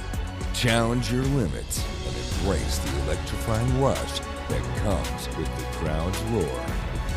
You never know the epic plays you will capture and the masterpiece you could make. You could be an amateur learning on the fly or a pro wanting to expand your skills. You will always fit in. And what better place to broadcast your skills than in sports? Never knowing what is coming next and always coming across something new. Join the Chapman Sports Broadcasting Network and experience the thrill of life.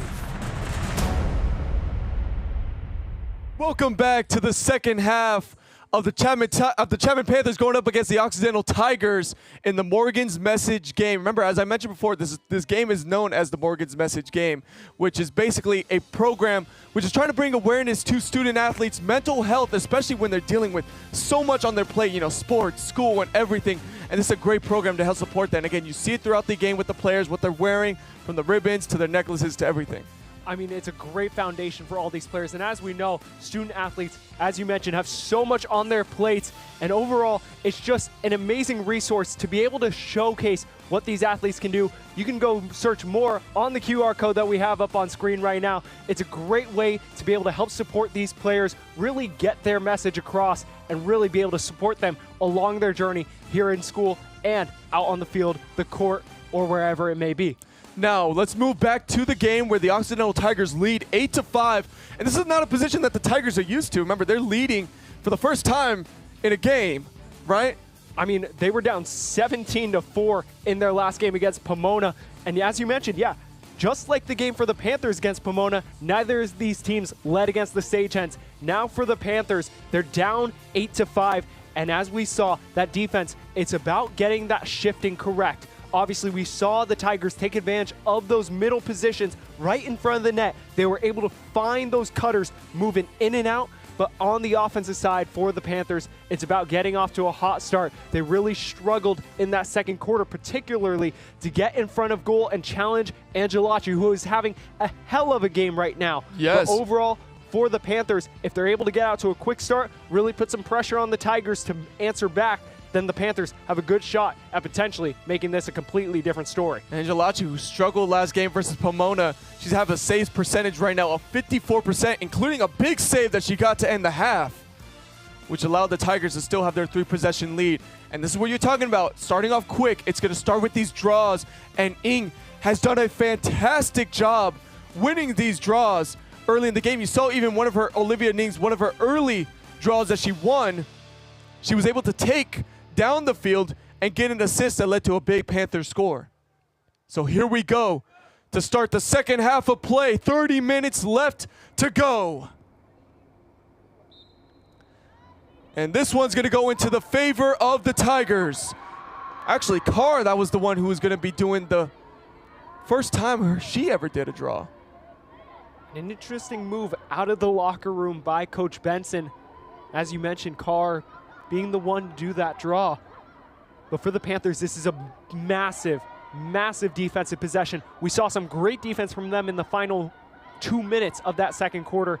Now they have to keep that up and then get a goal right back. Moylan working inside, can't find anything. Here's one of the key players inside, and a key big shot to start the half. Okamoto, first score for the Tigers within 1 minute of play.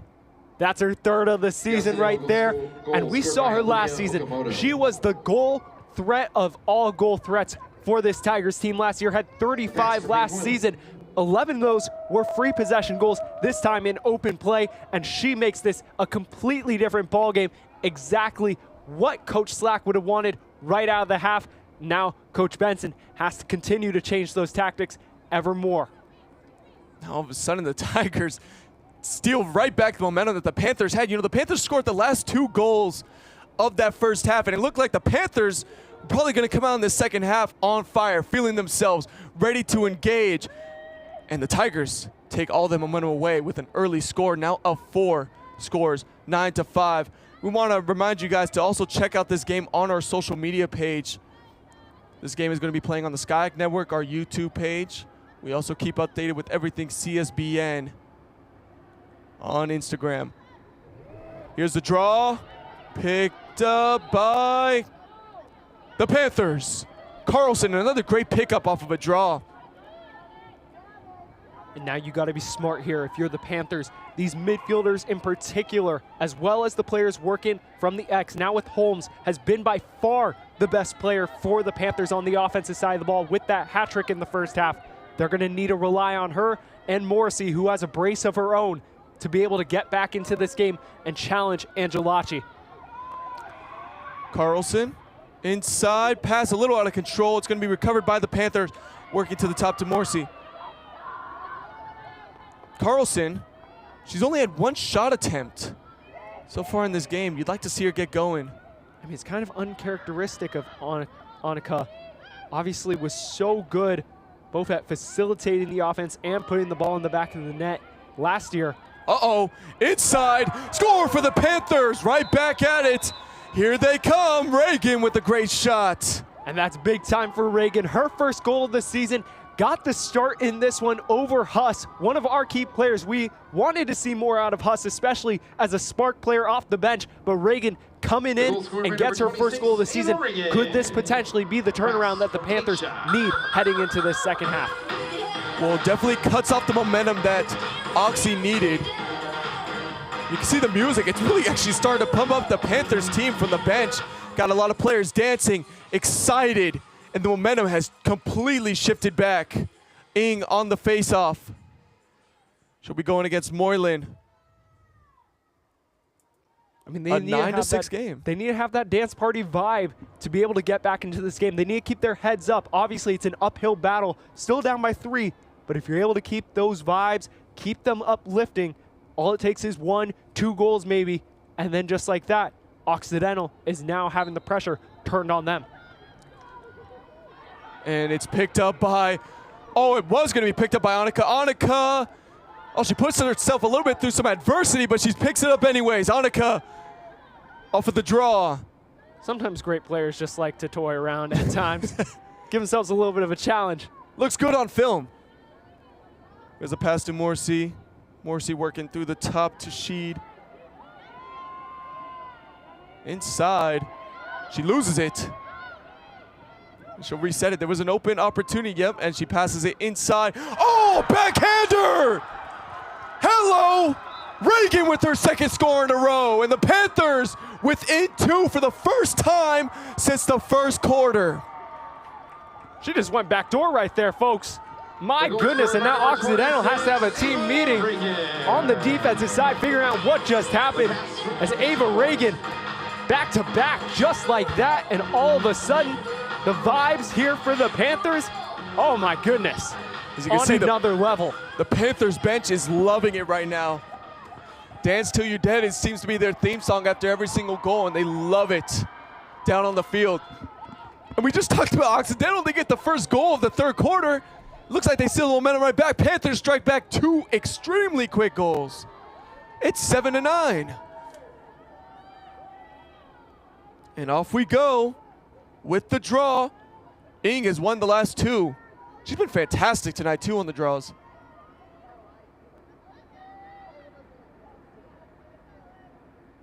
We wait in anticipation.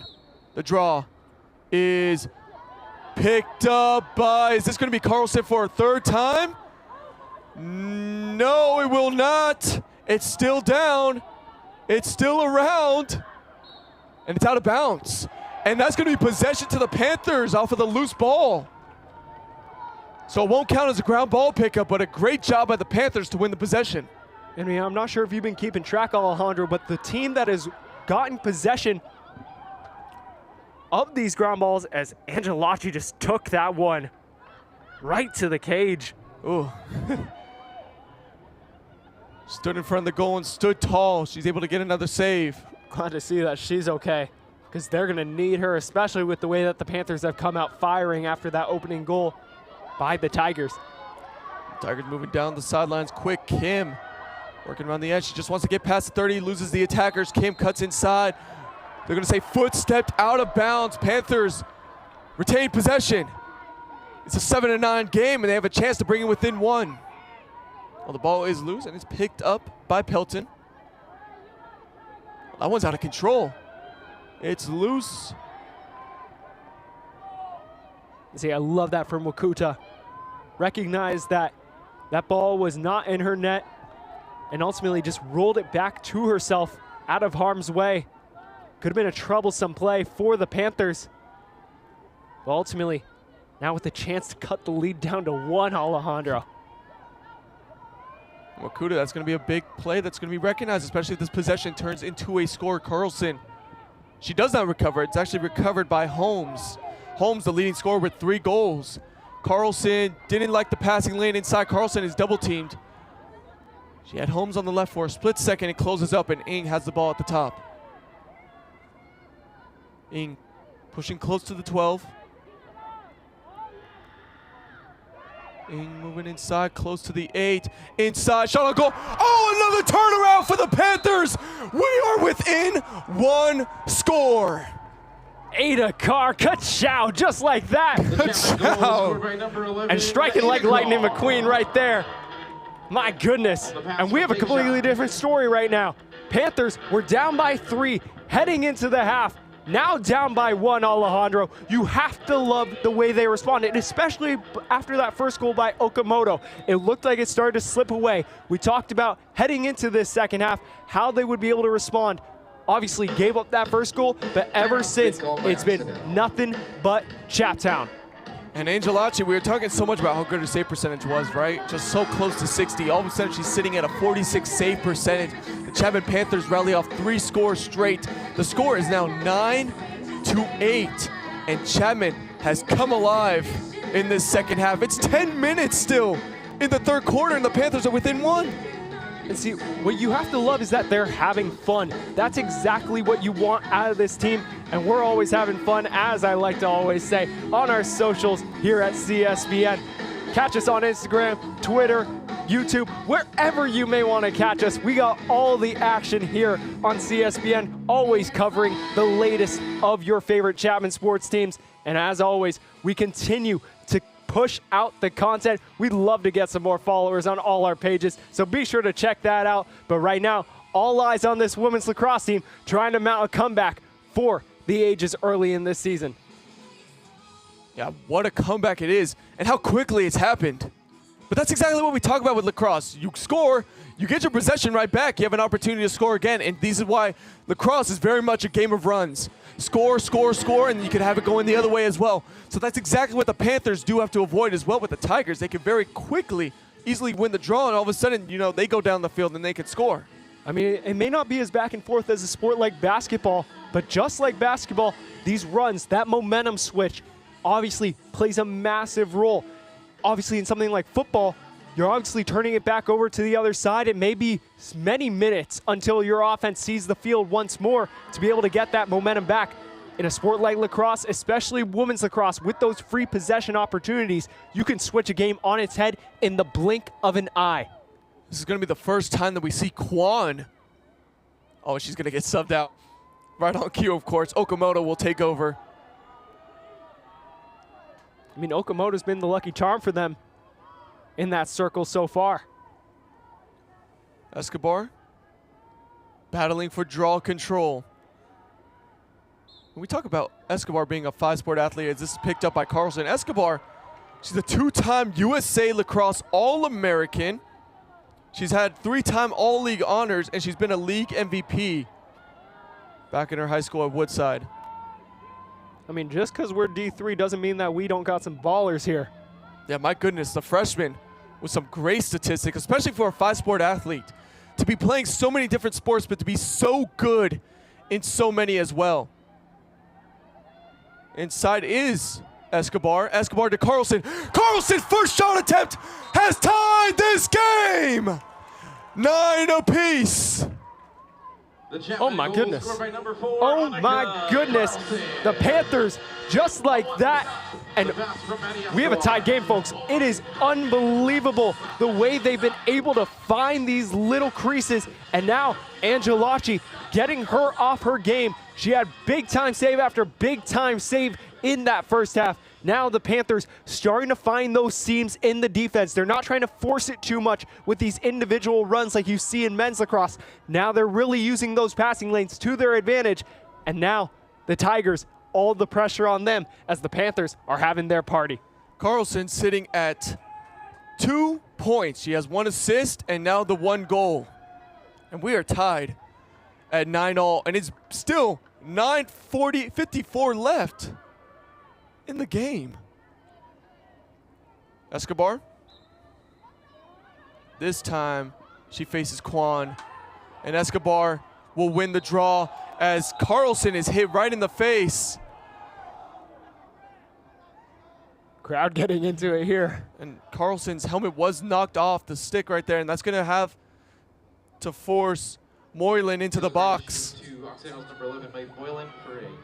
Carlson, she gets up. She looks to be okay. She's talking back to the coach, trying to get an analysis on the play. But this is it for the Panthers. You just tied the game, and now you're playing a man up. I mean, they've already tied their season total for goals in the third quarter with 4. And as you mentioned, 9:15 left in this third quarter. It's unbelievable the way they've started, especially considering that they allowed that opening goal to Okamoto. It hasn't just been all them so far in this quarter. Oh, pass inside! Shot on goal! Panthers with the lead! Tic-tac-toe, as I like Here's to the say. celebration, leapfrog. And we got some leapfrog going on right now. Panthers having their party. And oh my word, double digits just like that. And the Panthers living it up right now. I mean, well, they just broke the trouble record, like Nico. a group of hooligans right now. Oh my goodness. Well, they just broke the record, Nico, right as you said that too, right? You talked about 4 goals was their high in a third quarter. They're now averaging. On the season, not just in the third quarter, on the season total. On the season in a quarter. And now the Panthers, right now in the third quarter, you could say are averaging a goal per minute. 5 goals within the first 5 minutes of the game of this second half. And I mean, this was necessary for them. They dominated throughout the first halves of games. 7 goals in the first so far this year, 9 in the second. They only had 4 and 3 in the third and fourth quarter.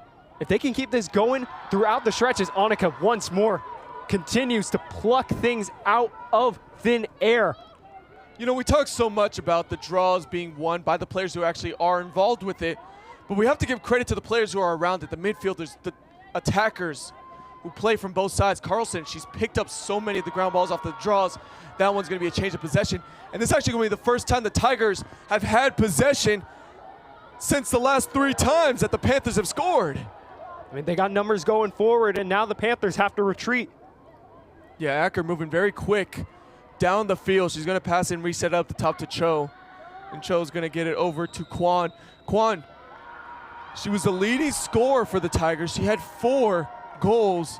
There's a penalty on the Tigers. It's going to reset the possession. The Panthers will take over. What a missed opportunity. And Kwan, we just talked about Kwan. She's had 5 shots on goal, right? 4 scores. She hasn't even been able to have a shot attempt in this third. I mean, that's just a testament to the defense of the Panthers so far. And going back to that last possession, in transition, you got to give it up to Covarrubias on that last play. Struggled a few times with switching assignments right there in transition. Tigers had numbers going forward. She completely broke up that play, forced it back out, and now the Tigers commit once more another penalty.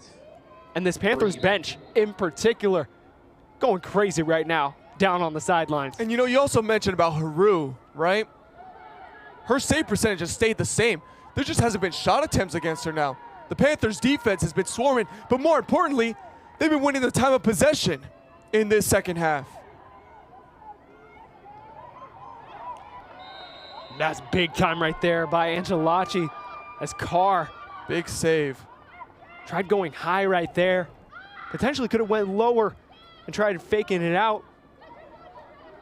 The Panthers winning time of possession. And Angelacci, she almost loses it for a split second. You can hear the fans of the crowd trying to call out for it. The Tigers with room to work. But yeah, going back to your point about Haru and the saves, obviously you like to get a few under her belt, get that confidence back up. But now with the lead in hand, that does so much for you. It's almost like a pitcher who has run support in baseball or softball. When you have the lead, all of a sudden you can start being a bit more aggressive and really start coming out of your shell. Hopefully that does that for Anna in the second half. Sheed working from the far right. Pass inside. Shot opportunity is missed. Missed by the Tigers. Uncharacteristic so far from what we've seen from Moylan. She was 1 for 2 to that point, now 1 for 3 on shot attempts. Working inside. Shot on goal. Stop, but there is a foul. It was a collision on the inside. 2 players down. They're both a little slow to get up, but they both seem to be okay. That's the great thing. That was Pelton. Looked to be with Acker. And the penalty is going to be on the Tigers. So the Panthers will set up and take possession. Another stop and another chance for the Panthers to obviously reset it, but they don't give the Tigers any opportunity to take a shot on goal. I mean, it's that positioning right there. Once more, as you mentioned, you have to, as the attacker, maneuver around the defender if they're already in their set position. Obviously, Pelton did a great job getting back into her defensive position, and now the Panthers come up with another stop. It's going all their way right now. Everything is going the Panthers' way.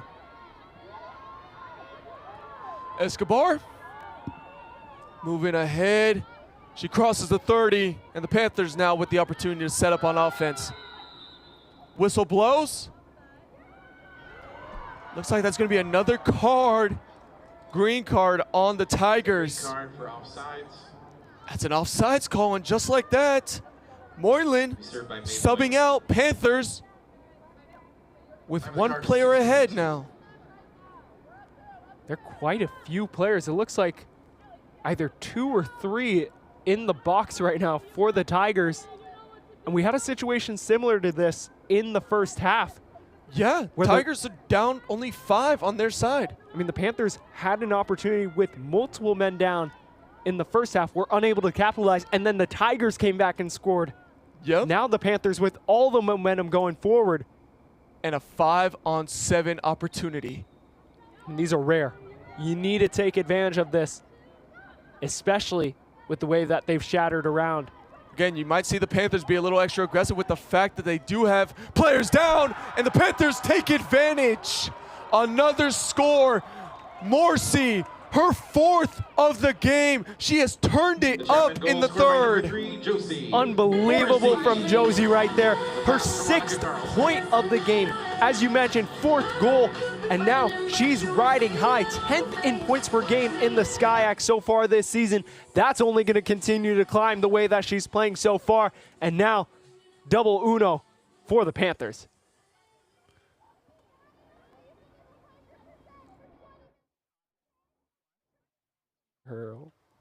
Yeah. I mean, it's unbelievable the way that Morrissey has been able to come out in this entire game. It's been her and Holmes in particular on the offensive side, really facilitating. Her from that midfield spot just really opened everything up for them on the offensive side of the ball, Alejandra. What a fantastic job she has done in this second half. 3rd quarter, there's still 6 minutes, and the Panthers have scored 6 goals. What a fantastic job they have done in this second half coming out. The coach hasn't fired up, the players are fired up, and they are ready. Any play that goes their way, the bench is cheering and shouting. They are hyped up right now. Looks like Escobar is going to be the one back on the draw. And Escobar has actually done a fantastic job winning the last few draws. Again, the Panthers winning that draw battle. And they win it again. This is where this lead could just start to become very insurmountable with the way the Panthers are scoring. I mean, they're vehemently putting this pressure on Occidental right now. And the Tigers, nowhere to be found in this jungle. Working inside, that's going to be a call against the Tigers.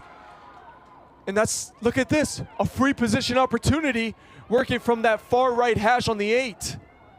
See, that's what you love to see, is these coaches just as excited as the players. Obviously, you have some of these coaches.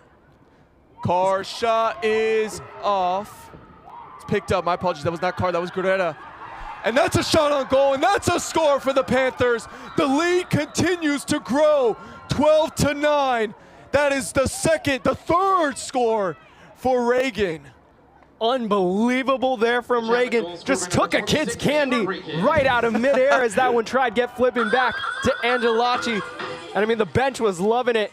They were doing the can-can earlier, now just having the dance party of their lives. But Reagan, we talked about Huss coming into this game. Reagan stepping in, has a hat trick here in the second half. And what a way to do it with the little pick out of midair. And what a turn up it has been for the Chapman Panthers, who at one point, remind you, they were down 8-5 going into the second half. And now, with 6:17 left, they're up 11-9. I mean, even dating back further, they were down 8-3. At one and point, they had those 2 quick goals right before the half ended. But what a win this would be for Coach Benson in particular. Yeah. Coming off that big time. You lost by 12 to Pomona just on Wednesday. If you're able to come back with this big time comeback win, what a confidence booster it would be for them, knowing that they can go into any situation and really dig one out. Especially because of how well they can carry the momentum over from the second half to the tail end of the game. There's still 6 minutes left, though, and we've seen the Tigers at many points in this game turn it around. So at 12-9, they're not out of it yet. Moving around to the right side, Moylan, they haven't had a shot on goal since the first possession in this half. That one is loose. And the ground ball, it can't be picked up by Morrissey. She's the offensive player, unable to grab it. That's just a great play by Whalen. Smart play by Morrissey as well, not to get any penalty, having to force her to get out. Keeps the players even. Cho, she has 2 goals in this game. That one is loose. That one is picked up by Morrissey, and she has room to work. Josie Off of the far right side, Josie, the leading scorer. She has 4 goals, 6 total points. She's been the offensive weapon for the Chapman Panthers in this game. And it goes to Escobar. Escobar, she has 1 assist in this game. And she'll pass it over to the right side. Gets that to Holmes. Holmes, the second leading scorer, with 3. Panthers, patient, working inside. They have 60 seconds on the shot clock and the lead. They have all the time in the world. Ing with the ball. Ing puts a move on. Ing, she looked to be taking a shot. Ing, she is knocked. And there's going to be no call on the field. Her helmet is knocked down. The stick appeared to hit her in the head. And no call. I mean, the crowd obviously not loving that one. It was definitely an interesting decision to not have a call there. That one's going to go high, out of control, out of bounds, and the Panthers will still regain possession. But I mean, the one thing you do have to love for the Panthers offensively is the fact that they haven't been one-faceted on the offensive side. They've been able to attack from X. They've been able to attack from facilitating in the midfield. There's no one way that they've really stuck out against Angelacci in this third quarter so far. Being able to attack her from multiple angles presents the Tigers with multiple problems. Escobar, bounce shot. Bounces too high, out of bounds, but the Panthers will regain possession. It's going to be Holmes who will reset it over to Carlson. See, that's Not what happens. Escobar, my apologies. That's what happens when you have multiple threats. As you mentioned, Morrissey, a weapon, as you described her. When you have players like her and Holmes that are able to cause havoc, you all of a sudden get those free runners like Ing and Escobar, who can also add on to some of the damage. She has 2 assists in this game. That one's picked up off of the loose. Ground ball. It's tossed over.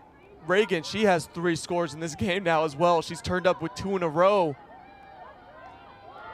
Ing passing it around. To the back. Working around the end. This is going to be a shot attempt. She's knocked down. And the whistle does blow. We've seen some bodies tumble lately. This has been a very, very physical match. That was Huss, one of our key players who just got knocked down. Lindsay Huss. She walks it off. The call is going to keep it in the Panthers' possession. It's actually going to give Lindsay a set position attempt. Yellow card. Working from the 8 and the hash mark. Time of the goal, or time of the That's exactly what the Panthers needed. 12-9. Huss with a chance to extend it.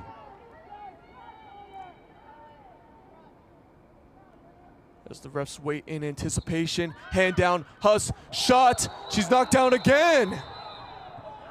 And Huss is down for a little bit longer. That was a rough one that she just took. It's gonna set up an opportunity for Huss to get another set point attempt. But she is walking straight to the sidelines. Crowd wants that Oxy player gone after the back-to-back hard fouls on Huss. Yeah, and Huss seems to be grabbing her shoulder too. It's an upper body injury right now. And that's not a great sign. One of our key players obviously didn't get the start tonight. But you don't want to see that for a player who was shut out against Pomona, like Holmes. But heading into this game, she showed that she can light up the scoreboard at any given point. She had 7 points, 4 goals, 3 assists against Cal Lutheran last Saturday. A big factor into that win, which was the Panthers' first game of the season. So now they're going to have a set point opportunity. It's going to have to be a different player this time. So they're going to give it to Escobar, the 5-sport athlete. She's going to have an opportunity to get a score. 12-9 the score, 2:49 left on the clock. The shot clock is also reset to 9. Oh, Escobar is not going to take the opportunity. They're going to give it instead to Carr. Carr, she has 1 goal in this game off of 5 shot attempts. She's going to have an opportunity to put up her 6th. Carr, shot attempt. Bounces too high and out of control. Stick is closest to the Panthers, so they'll retain possession with a full 90-second shot clock. Big time play from Reagan to get that extra possession back. Ooh, almost stolen away, but it's recovered by the Panthers. Working inside, that pass was out of control. The ground ball is picked up, and they're going to call that slashing with the stick on Carr, so the Tigers will take over. And Carr continuing to be physical, putting pressure on. And obviously frustrated with that last call, but you don't want to do anything dumb right now. You don't want to be able to give Occidental any momentum back simply because of emotions. As that one right there, as it looks like Castanon going to get called for the foul on the push-off. And the over-aggressiveness now leads to Castanon having to sit in the box. She gets the green card, it appears. So we haven't seen many of those tonight, as that's been something that's really hindered the Panthers so far this season. They've been in the penalty box very frequently this year. They haven't been in it as much, especially compared to the Tigers, who have been in it more than 5 times in this game. And also been in 2 situations where the Tigers have been in spots where they've had 5 on defense because they got 2 in the box. That one is lost, and a forced turnover for the Panthers. That was Morsi forcing that turnover. She's having herself a day. And this is a ground ball loose. The speed all the way from the other side, and a shove. No call. And the ref does end up giving a call. Moylan was coming with a lot of speed, but unable to control it. She ended up bullying right through Carr, 11 versus 11. I mean, Carr was in absolute shock for a second. It looked like she might throw up the hands, able to compose herself. But she's been taking some damage recently. And Moylan, obviously that's the last thing. You love the hustle from her on that last play. Really made it a challenge for Carr. But right there, you just can't allow yourself to just get those hands out right there. Yeah, Carr, she hasn't had much efficiency scoring, but she does have 1 goal. She has the most shot attempts as well with 6. Oh, what a grab. What a score for the Chapman Panthers. Holmes grabbing it from the top shelf and putting it down. Right at the top of the cupboard, hand in the cookie jar like Odell Beckham Jr. almost. She just completely jumped into mid-air right there. And then Angelacci just too slow on the reaction. And Olivia Holmes continuing to be a pest in Occidental's backyard. That is 4 goals for Holmes. She now ties the leading scorer, which is Morsi as well. And she's second in points behind Morsi with 5. Because Holmes has 1 assist to go with it. And it's 1:18 on the clock. The Chapman Panthers are now leading by 4 scores after being down 3 scores going into halftime. They lead. But they don't just lead. They lead by a large deficit. I mean, Occidental has had nothing. We're talking a 15-minute quarter, and they got that big-time opening goal to start this third. And it feels like we haven't said anyone's name in at least a dozen minutes, it feels like, Alejandro. Yeah, the Panthers have scored 8 goals in this quarter, and because of that, this quarter has also gone by really slow. This has been a very long third quarter, but that's because of all the stoppage of time with all the scores that the Panthers have getting. They're trying to get another one here. It's bouncing around, illegal use of the stick on the Panthers. The Tigers will retain possession. And that was just an unlucky break for Reagan right there. She got that one. We already saw her do that little flick behind her back. Maybe even potentially see part 2 of that one, but unable to carry that one in. And now the Tigers with a chance with 40 seconds left in this quarter to try and pull one back. Oh, and that's a wild pass. This is going to lead to a one-on-one opportunity, but what a stop it was from the Tigers. Kim putting her stick up and is able to block the pass that would have had Holmes wide open inside the 8 in a one-on-one opportunity. Trying to steal that one away, but Moylan's able to grab it. Moylan with a lot of room, and Moylan's probably going to get it past into offensive opportunity. Oh, she tries a lead pass. It doesn't work, but the Tigers still pick it up. And now it's tipped away. Now this time the Panthers have possession. What a job we're seeing from both sides really on defense.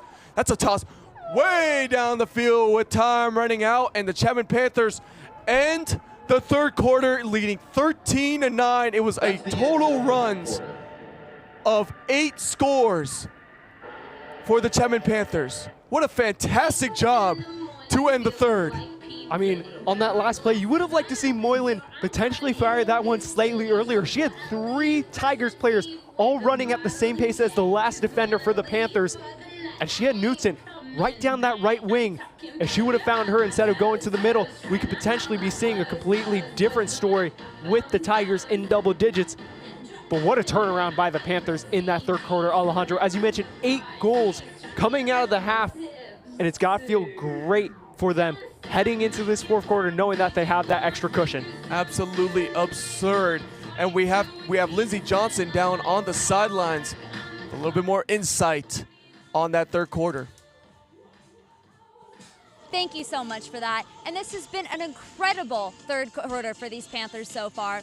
What have they talked about during that halftime? I don't know, but it has worked. Coming out of that 8-5 deficit, ending the second quarter with now a lead of 13-9, these Panthers are unstoppable right now. So many players have been able to make this happen, like number 4, Annika Carlson Jr., who has been a domination out on the field, and the cheer and power of the girls on the sideline, who have been creating an amazing team atmosphere for the rest of their teammates.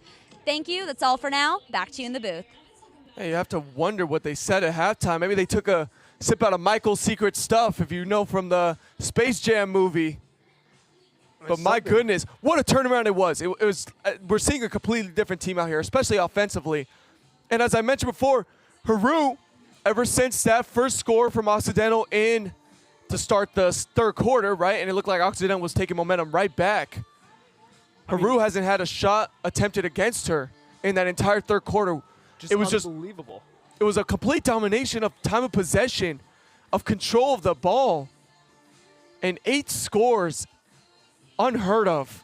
I mean, you'd have to think that this third quarter break, very nice break for Sierra Slack and her team. Yeah. And her message has to just be, take a deep breath, recompose yourself. They're still within this game. We saw the Panthers, they were down by 3, now they're up by 4. Just like that, this can all change. And we saw the way that the Tigers, especially in that second quarter, to begin that second quarter, they came out with a fire. And we haven't seen that in the third quarter or just yet so far as of recent. If they're able to come out, force some pressure back on Haru, really create some problems for that Chapman defense, we could be talking about a completely different game that we saw in the first half. But ever since, it's been all Panthers, Alejandro. I have to mention, too, the Panthers, they're dancing on the field as they approach. What a fantastic job that Chapman has done. They are loving the energy right now. The Panthers are feeling themselves. They lead 13-9, and 15 minutes left can decide this game. It's going to be the draw.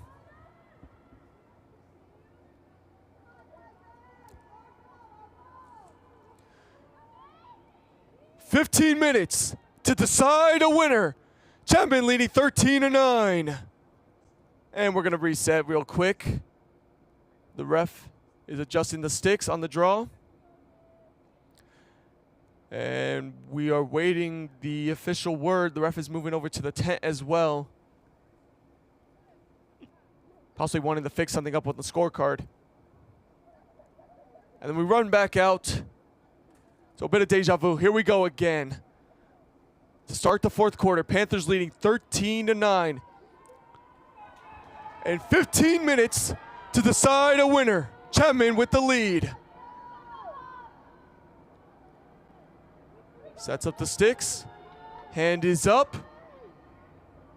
And off we go with the fourth quarter. And it starts very well for the Tigers, already moving quick with momentum. That is Kwan. Kwan loses it, but that's an illegal stick move from the Panthers. See, those draws, they played such a big role for the Panthers in that third quarter. Stoppage of time. A green card, it looks like, on the Panthers early in this fourth. But those draws, they played a big role for them. And the Tigers controlling that opening one, if they're able to get those possessions early on, out of the goals, out of timeouts, all of a sudden makes a huge impact for them in their comeback efforts. That's a green card for Carr, and Carr is going to have to sub out. Now, it doesn't hurt the Panthers' defense Time of the card is 14:44. at the moment because Carr is an attacker.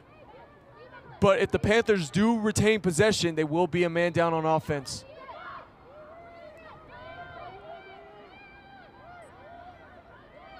So the Tigers get the first possession of the quarter. And they're looking for just their first shot attempt since 14 minutes in the third. Just unbelievable defense. That's an unreal stat that you just said there, Alejandro. The fact that they haven't had a single shot in nearly a quarter. Yeah, in a full quarter's length. They have not had a single shot, and they're looking for it for the first time. And moving in is Cho, and she goes a little wild off to the right. But it's picked up. 50 seconds are still left for the Tigers. See, they just can't get it on target right now. Before, they were able to challenge Haru. Haru made a few good saves, but they were mostly able to put it behind her. Now they're firing wide over the top, and if they aren't able to get it on target, no chance of them coming back in this game if that continues to happen. Kwan, the leading scorer for the Tigers. She hasn't had a shot attempt since the first half. And the Panthers take back possession. They have a full set. Down there, Carlson, it's a big ground ball that she could pick up. She picks it up. A lot of room.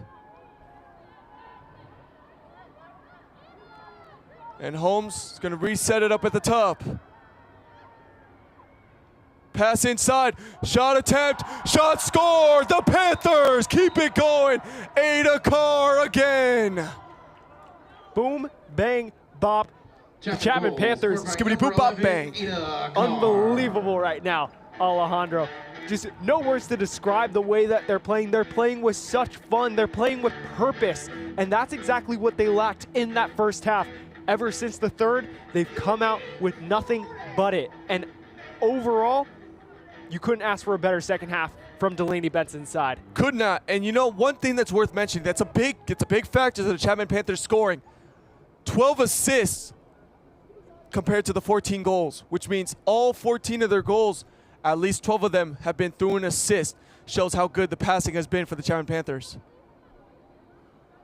And see, that's going back to the differences between men's and women's. The women's so much more about the technical, moving around as a team, really finding your teammates, versus the men's, where it's much more isolation. You find your guy, have him go right at his defender, and then boom, you get a goal. We saw that quite a bit against Minnesota. In this game, we're seeing the exact same thing, just with a little bit more finesse, you could say. Yep, and a pickup already quick off of it is Carr. Carr with an open lane. Carr, can she get 2 in a row? Yes, she can! Ada Carr, 2 in a row! 100-meter dash, and just like that, oh, we're rowing the boat down on the sideline. And Ada Carr says, runway, let me have this way, and just lands it perfectly right into the back of the net. Tossing the stick down with a lot of confidence. Ada Carr, 2 quick scores, and Ada Carr in the game. She's now at 3 scores. And she's also leader in shots. Remember, Ada Carr, she has 8 total shots, so she's 3 for 8. Tuned it up to start the fourth, and this lead is starting to look a lot more insurmountable for the Tigers. It is 15-9, a 6-score lead for the Panthers. I mean, you do have to feel bad for some of these Tigers players. They just look shell-shocked right now. Yeah. They have no idea what has just hit them. And as for Angelacci, just some of those saves that she was able to get, that Peter Pan luck just not on her side right now. Cole, offsides on the Panthers. So the Tigers will finally get another possession. See, they need one now, and they need it quickly. Yep. Now every possession. Especially after the 2 quick goals by Carr. And we've seen it by the Panthers being able to strike quickly. That's something that we haven't seen much of from the Tigers, even when they had that big lead up by 5 in the first half. Okamoto working from the top. Tigers can't find any lane. See, you don't really see them cutting as much through the middle. Not sure why that's not the case. Also, the Panthers are right there inside the 8. They're reading the cuts very well. So you can see how they set up. To pass over to the far right side. That was Acker. And now 30 seconds are approaching in the shot clock. A lot of time has ticked down. This has been a very long possession. That's not what you need for the Tigers right now. It's quick possessions. Whelan, 20 seconds left on the shot clock. The Panthers giving no lane, no room. Approaching 15 seconds left on the shot clock. Whelan from the top. Final 10 seconds. Has to take a shot. Shot is missed.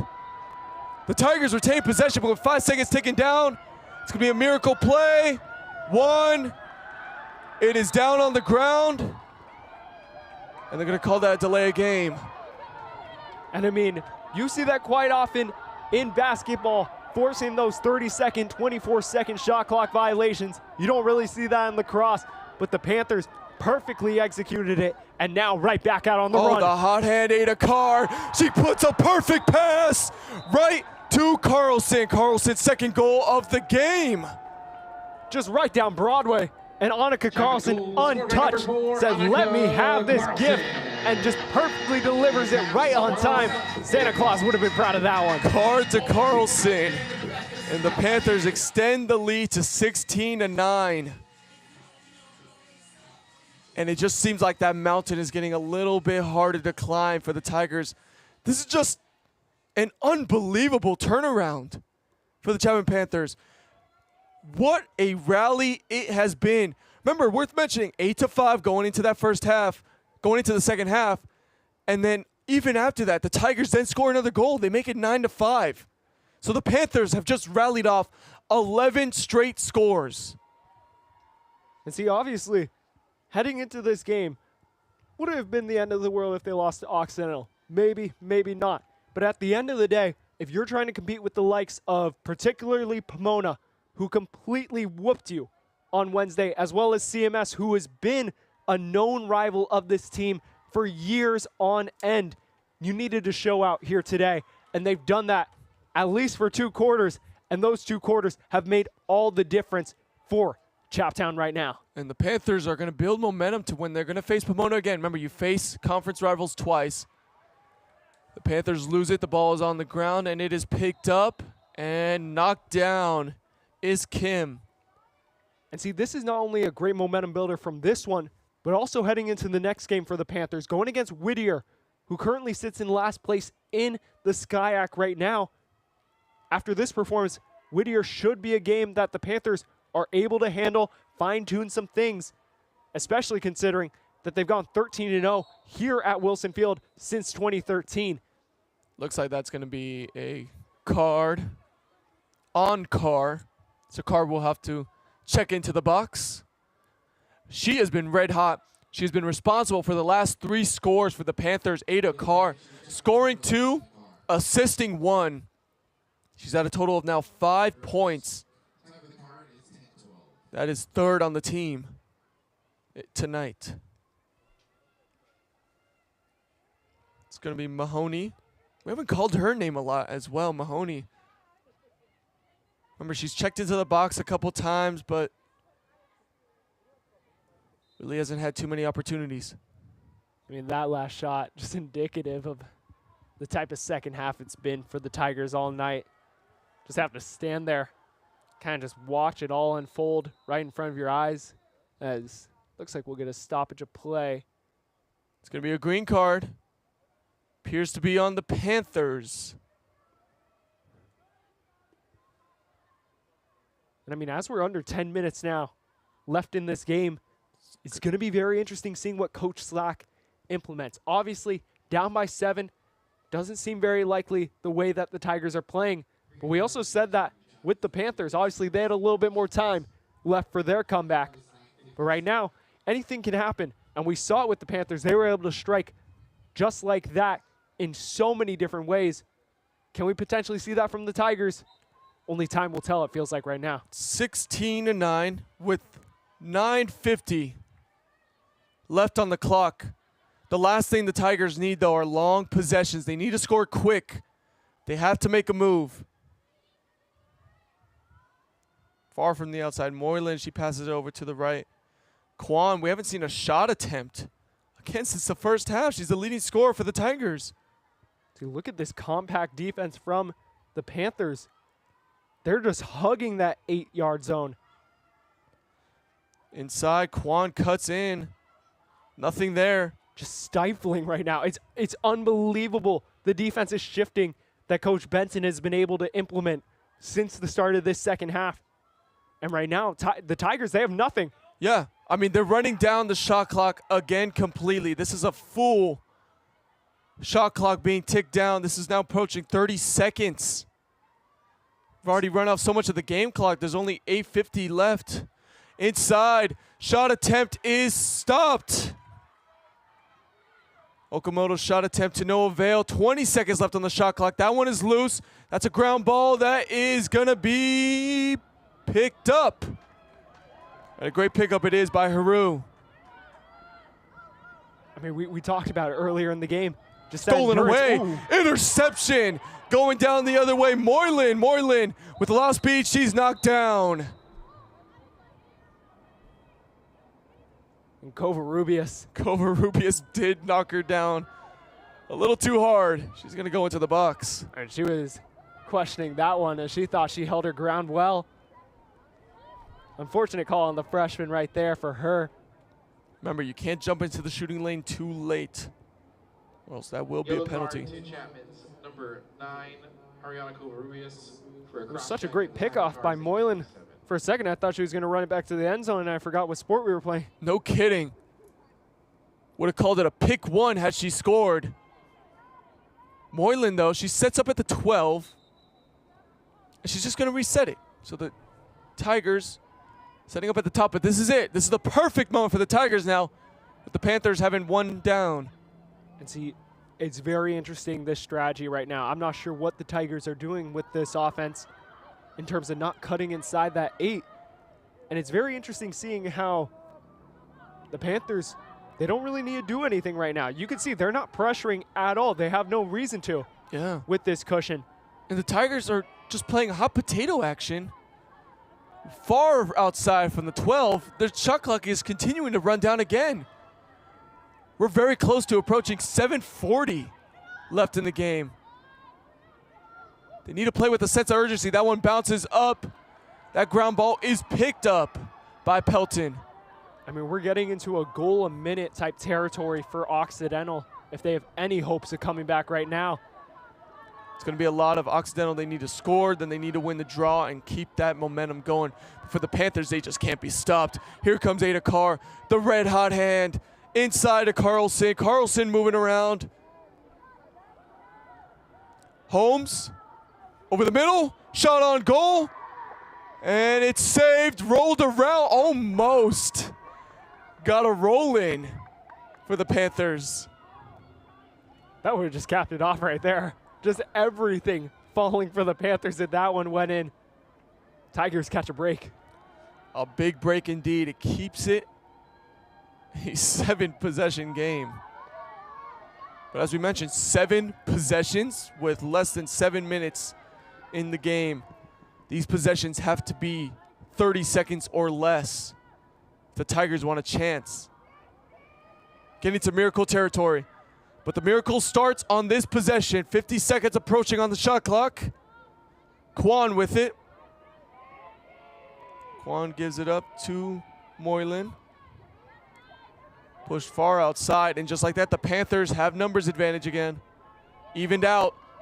Trying to steal it away, working from the top. Skoglund, and that's a great save by the Panthers, and this lead is beginning to look more and more insurmountable, especially with Carlson having a wide open space. Carlson with room to run. She passes it over to the right. Carr, that's a pass inside, and that's a score inside for the Panthers. Morrissey, 5 goals on the night. Chapman goal, score by Checkmate. number 3, Josie. Checkmate. It might be too early. Who knows? But now with an 8-goal There's lead. cartwheels happening on the sidelines right now. I mean, we're doing all types of sports, not just lacrosse. We got gymnastics, aerobics happening, and Morrissey continues to pile it on. Ties her point total heading into this game with 7 alone in this game so far. And who knows, with 5:51, she could even surmount that. Yeah, the Panthers show no signs of letting their foot off the gas. My goodness, she's had 7 shots on goal, 5 of them have gone for goals. Morrissey, have a day. Also, we have to mention, too, I have to give credit. Ada Carr, she's been running the offense a lot, especially in the fourth quarter. Done a fantastic job. Ada Carr with 3 assists now. That is the leading total for the team. Here we go with the draw. Escobar. Hand is up. Draw is up in the air, and it's picked up by the Tigers. It's gonna be You just have to wonder if that fatigue is starting to set in right now. Obviously, blowing the lead and now down by 8. We talked about how players like Carlson for the Panthers, known for their endurance background, can make a major difference. And right now, it just feels like the Tigers, especially with the way this offense is running, just don't have as much energy as they need to try and to the right create this inside. comeback. She's knocked in the head, and there is the call. It's going to give her a position attempt. Yeah, right now, 5:20 left. Occidental down 8. It's very important that they score on this opportunity right here. It has to be now. And the frustration just setting in for the Tigers. Just feels like all hope is just slipping away. With 5:20 left. I mean, a big chance right here, at least to get something back right now. Obviously still trying to fight for the win. You also want some of those moral victories. And after this rough second half, just getting a goal right now would feel so much better. Shawaki inside, and there's a score for the Tigers. She slams down the stick with emphasis, and they shattered the ice. That's their first score since 14 minutes in the third. And just like that, I mean, we've seen crazier happen. It is 17-10, but with 5 minutes left, it really comes down right here to this next opportunity for the Tigers. They have to win this possession right back. And I mean, that's the thing, is that they have to be able to keep these possessions and continue to go at them on the offensive side of the ball. And right now, just the way that these midfielders in particular for Chapman, Carlson, Carr also out there with Ing. Yeah. They just have no foot on the brake. It's all gas, no brake for them. And getting out in transition, it just has no answer right now for the Tigers trying to stop that. Speaking of Carlson and Carr, they've done a fantastic job on the draws. They're the first ones to the ball once it pops up. Speaking of that, there's Carlson already fighting for it. There's Carr as well. That's going to be won, though, by the Tigers. So Moylan's moving quick. Moylan is tripped up. That's going to be a call on the Panthers. She doesn't like the call. Carr is the one responsible for the trip up. It's going to allow Moylan to set up with 72 seconds on the shot clock, and the clock continuing to tick down right now. The Tigers need to get a shot attempt off, but the clock is continuing to run as they continue to just pass it around. Not really what you'd expect to see in this moment. There's a little bit of aggression working inside.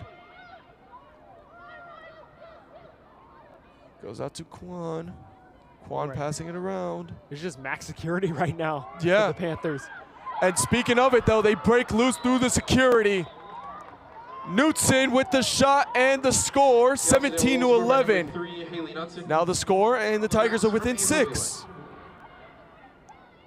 So Wait for 2 the quick Panthers. goals for the Tigers, and here we go. It's 17-11. It's not completely out of the woods yet if you're the Panthers, especially this defense. The way this offense has responded in this second half been great. Seeing cartwheels now. There we go for the Tigers. Cho trying to do it right back. She's trying to keep the energy alive for the Tigers. See, that's obviously the hard part. If you're the Tigers right now, you don't have that crowd advantage. Being at home, especially not even necessarily just the crowd, but having a field that you know, that you understand, can play such a big impact, understanding the dimensions, where everything is. And right now for the Panthers, it's just about that defense, not letting your foot off the gas and keeping that ball in front of Haru rather than behind her. Ing is back in on the draws, and Ing has had a fantastic game with these draws. See Carlson begin to set up, and look at that, Ing winning another draw. It goes straight to Carr. And this is where the Panthers can take their time. They have 80 seconds on the shot clock. The Tigers are going to be over aggressive, try to run it down, and the aggression pays off. The Tigers force a turnover. Finding through, we see the speed of Moylan throughout this entire game. Moylan again continuing to run, pass great down the field. Working through the right side. The Tigers need to score. The Tigers pass over the middle. It is not grabbed, but it's picked up by Okamoto. It goes over to the left side to Quan. Quan. The Tigers just continuing to reset. Okamoto over inside, and Okamoto can't get the score. She picks it up and she scores. The Tigers score again. It is 17-12. As you said, we've seen crazier things happen. And just like that, that 8-point lead now down to 5. Chapman really relishing that large cushion that they were able to build up. Look at that late pickup off of the ground ball, and that's why it's so important to get ground balls if you're the Tigers. But I mean, if you're Coach Benson, do you potentially consider just calling a timeout, give your players some rest, allow that defense in particular to reset, especially considering that right now, the Tigers are getting that draw benefit. And right now, it's been Moylan, it's been Okamoto winning these battles against Ing, which we didn't see as much early on in this game, Alejandro.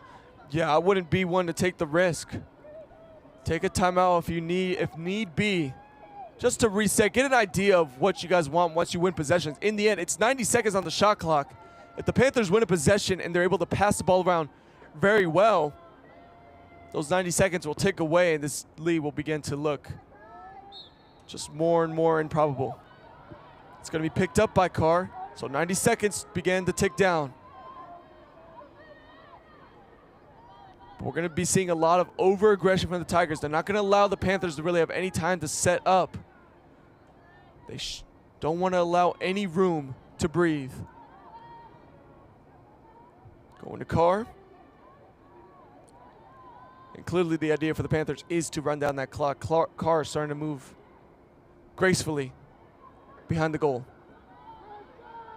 Sets up to the top.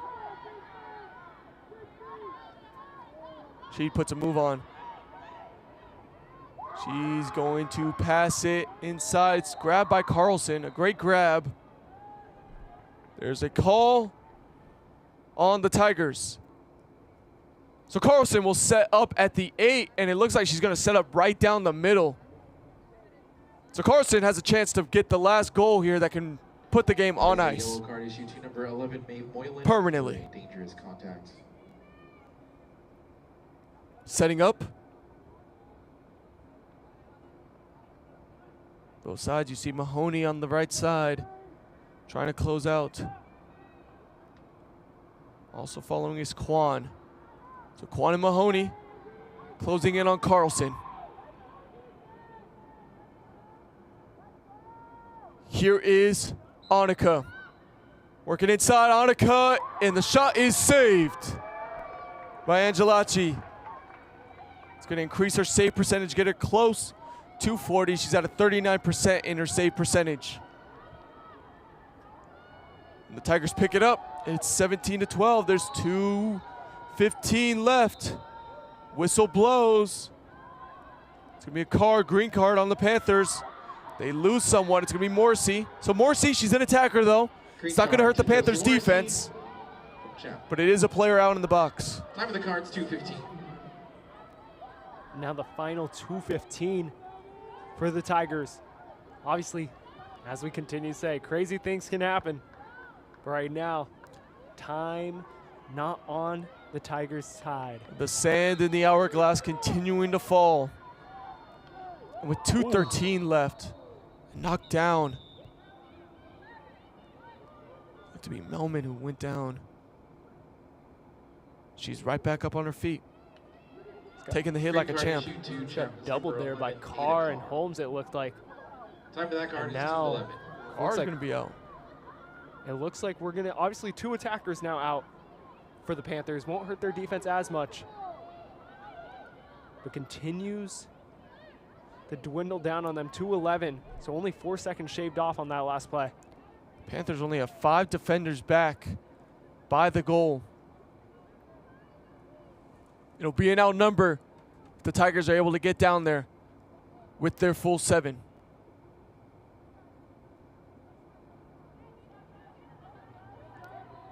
.211 on the clock. 5-point game. You can just see it. Carlson and Holmes trying to set up the Great Wall of Chapman right there. The Great Wall of Chapman. I like the way you worded that. I mean, that's kind of what the Panthers have been doing, though, in this entire second half. Walls closing off any possible lanes. I mean, look at this. The Panthers are closing off from the Tigers even getting past the 30. That pass is out of control. That ground ball will still be picked up by the Tigers. So here we go. The Tigers with their player advantage. Only 5 Chapman defenders. Whistle blows. Looks like Knutson lost something on the ground and had to quickly pick it up. And we resume play. It's 1:43. This is looking quite impossible with 1:43. At this point, you'd have to imagine Occidental has to win every single draw and then score a goal within 20 seconds. It has to be something improbable. And they start off right there. That's a score. It's 17-13. Just like that, Okamoto, her 3rd score of the game. I mean, we didn't say her name very much in that first half from a scoring standpoint, but she sure knows how to put the ball in the back of the net. There's a reason why she had 2 against Pomona in that defeat. And while this one may be a little too late, still, the Tigers continuing to put a little bit of pressure, just ounce by ounce. And 120 left, this upcoming draw, every single possession continues to stack on top of each other. And this defense for Chapman, bending, but will they break? That's the question. That is the question. And the one thing that the Tigers are always going to have to look back on, they showed their ability to score in this game, but not being able to have a single possession after the first one in that 3rd quarter is going to be the real story of the game that hurt them. Should they lose this game? It's 1:20. They're down 5 possessions. Also, that's really just shows a good thing of why it's always good, especially for the Chapman Panthers. They kept scoring. They kept the runs going no matter what. It seemed like this game would have been over already, right? You're thinking, why are the Panthers still trying to score? It's moments like this.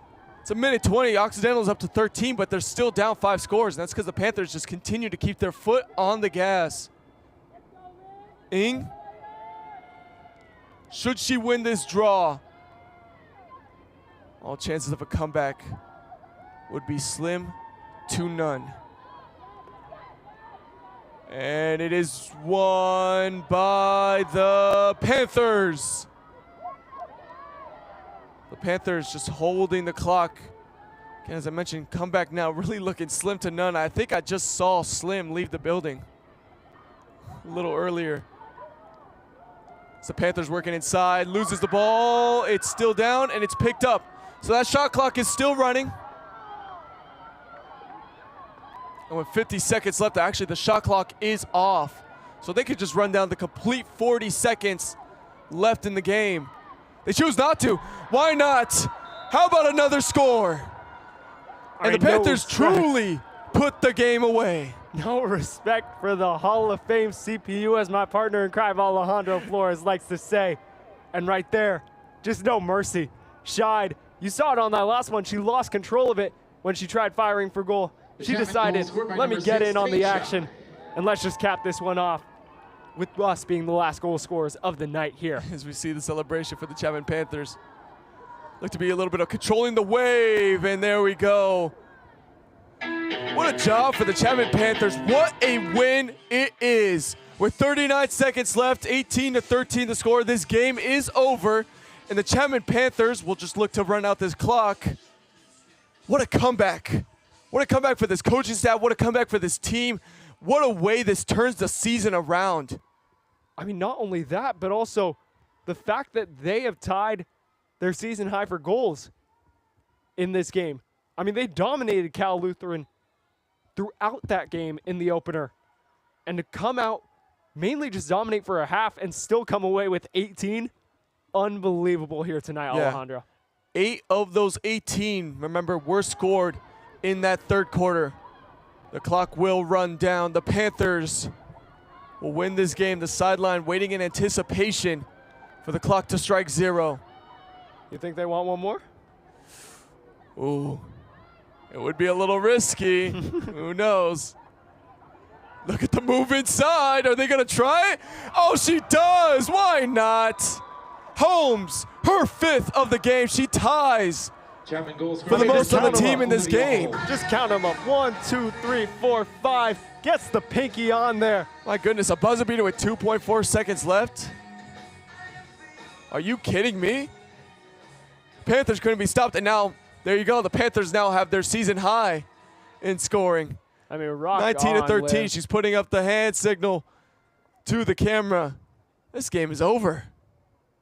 And with 2.4 left, truly a buzzer beater almost. No kidding, right? A buzzer beater that you wouldn't expect, though, from a winning team that's already up multiple scores. What a win it is for the Chapman Panthers.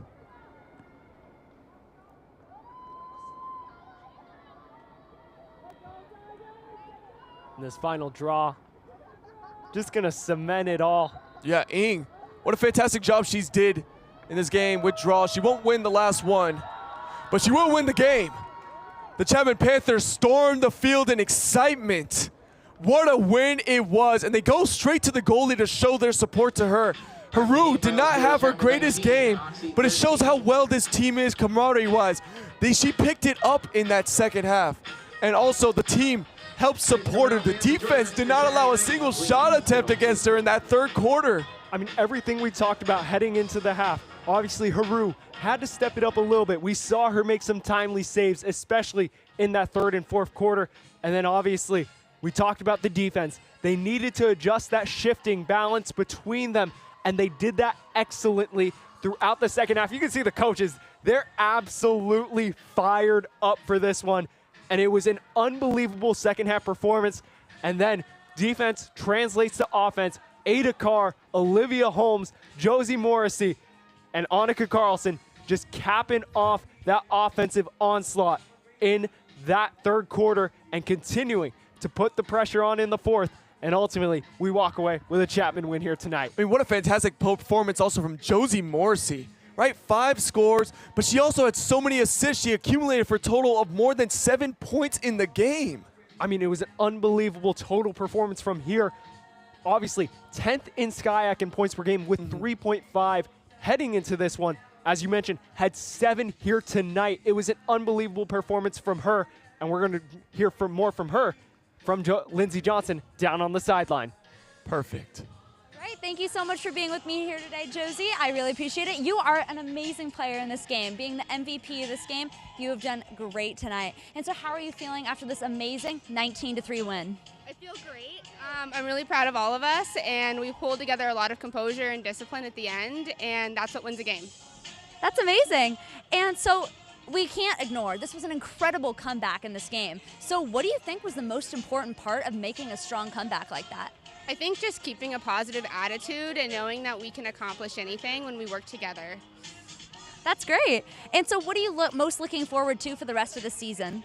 I am looking forward to all the games that are coming, and I'd love to play Occidental again and beat them again.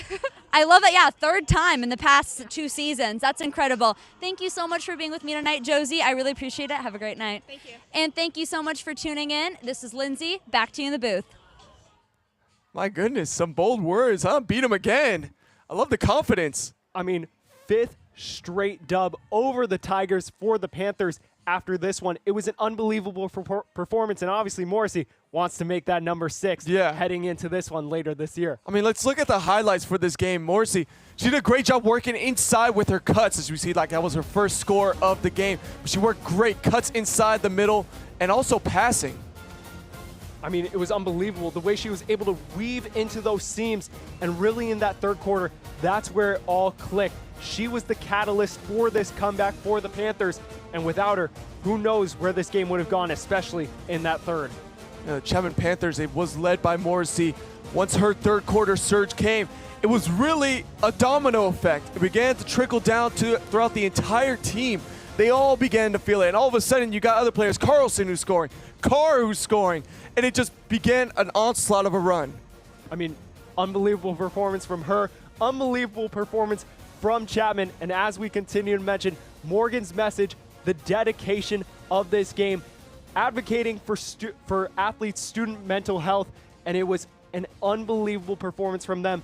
And obviously, if you want to support these athletes along their journey, these athletes put in so much time, put in so much effort and hard work, not only into their craft on the field, but also out of it in their social lives, in their school life, everywhere that you could imagine. So please, come out, support these athletes, whether it be at the game or just giving them a little bit of love. Also, what a fantastic job it was. Not just student athletes who work super hard. The people here at CSBN work very hard. Be sure to follow our social media page, our Instagram, on Twitter. Keep checked up with all the games that we do, because we have a lot of students who work and do extra time. So much effort gets put into the makings of these games. What a fantastic job it was from the entire cast and crew working back at Dodge and here on the field. I'm Alejandro Flores, here with Nico Schwegler. We want to thank you guys for staying tuned in, and we hope you have an amazing night.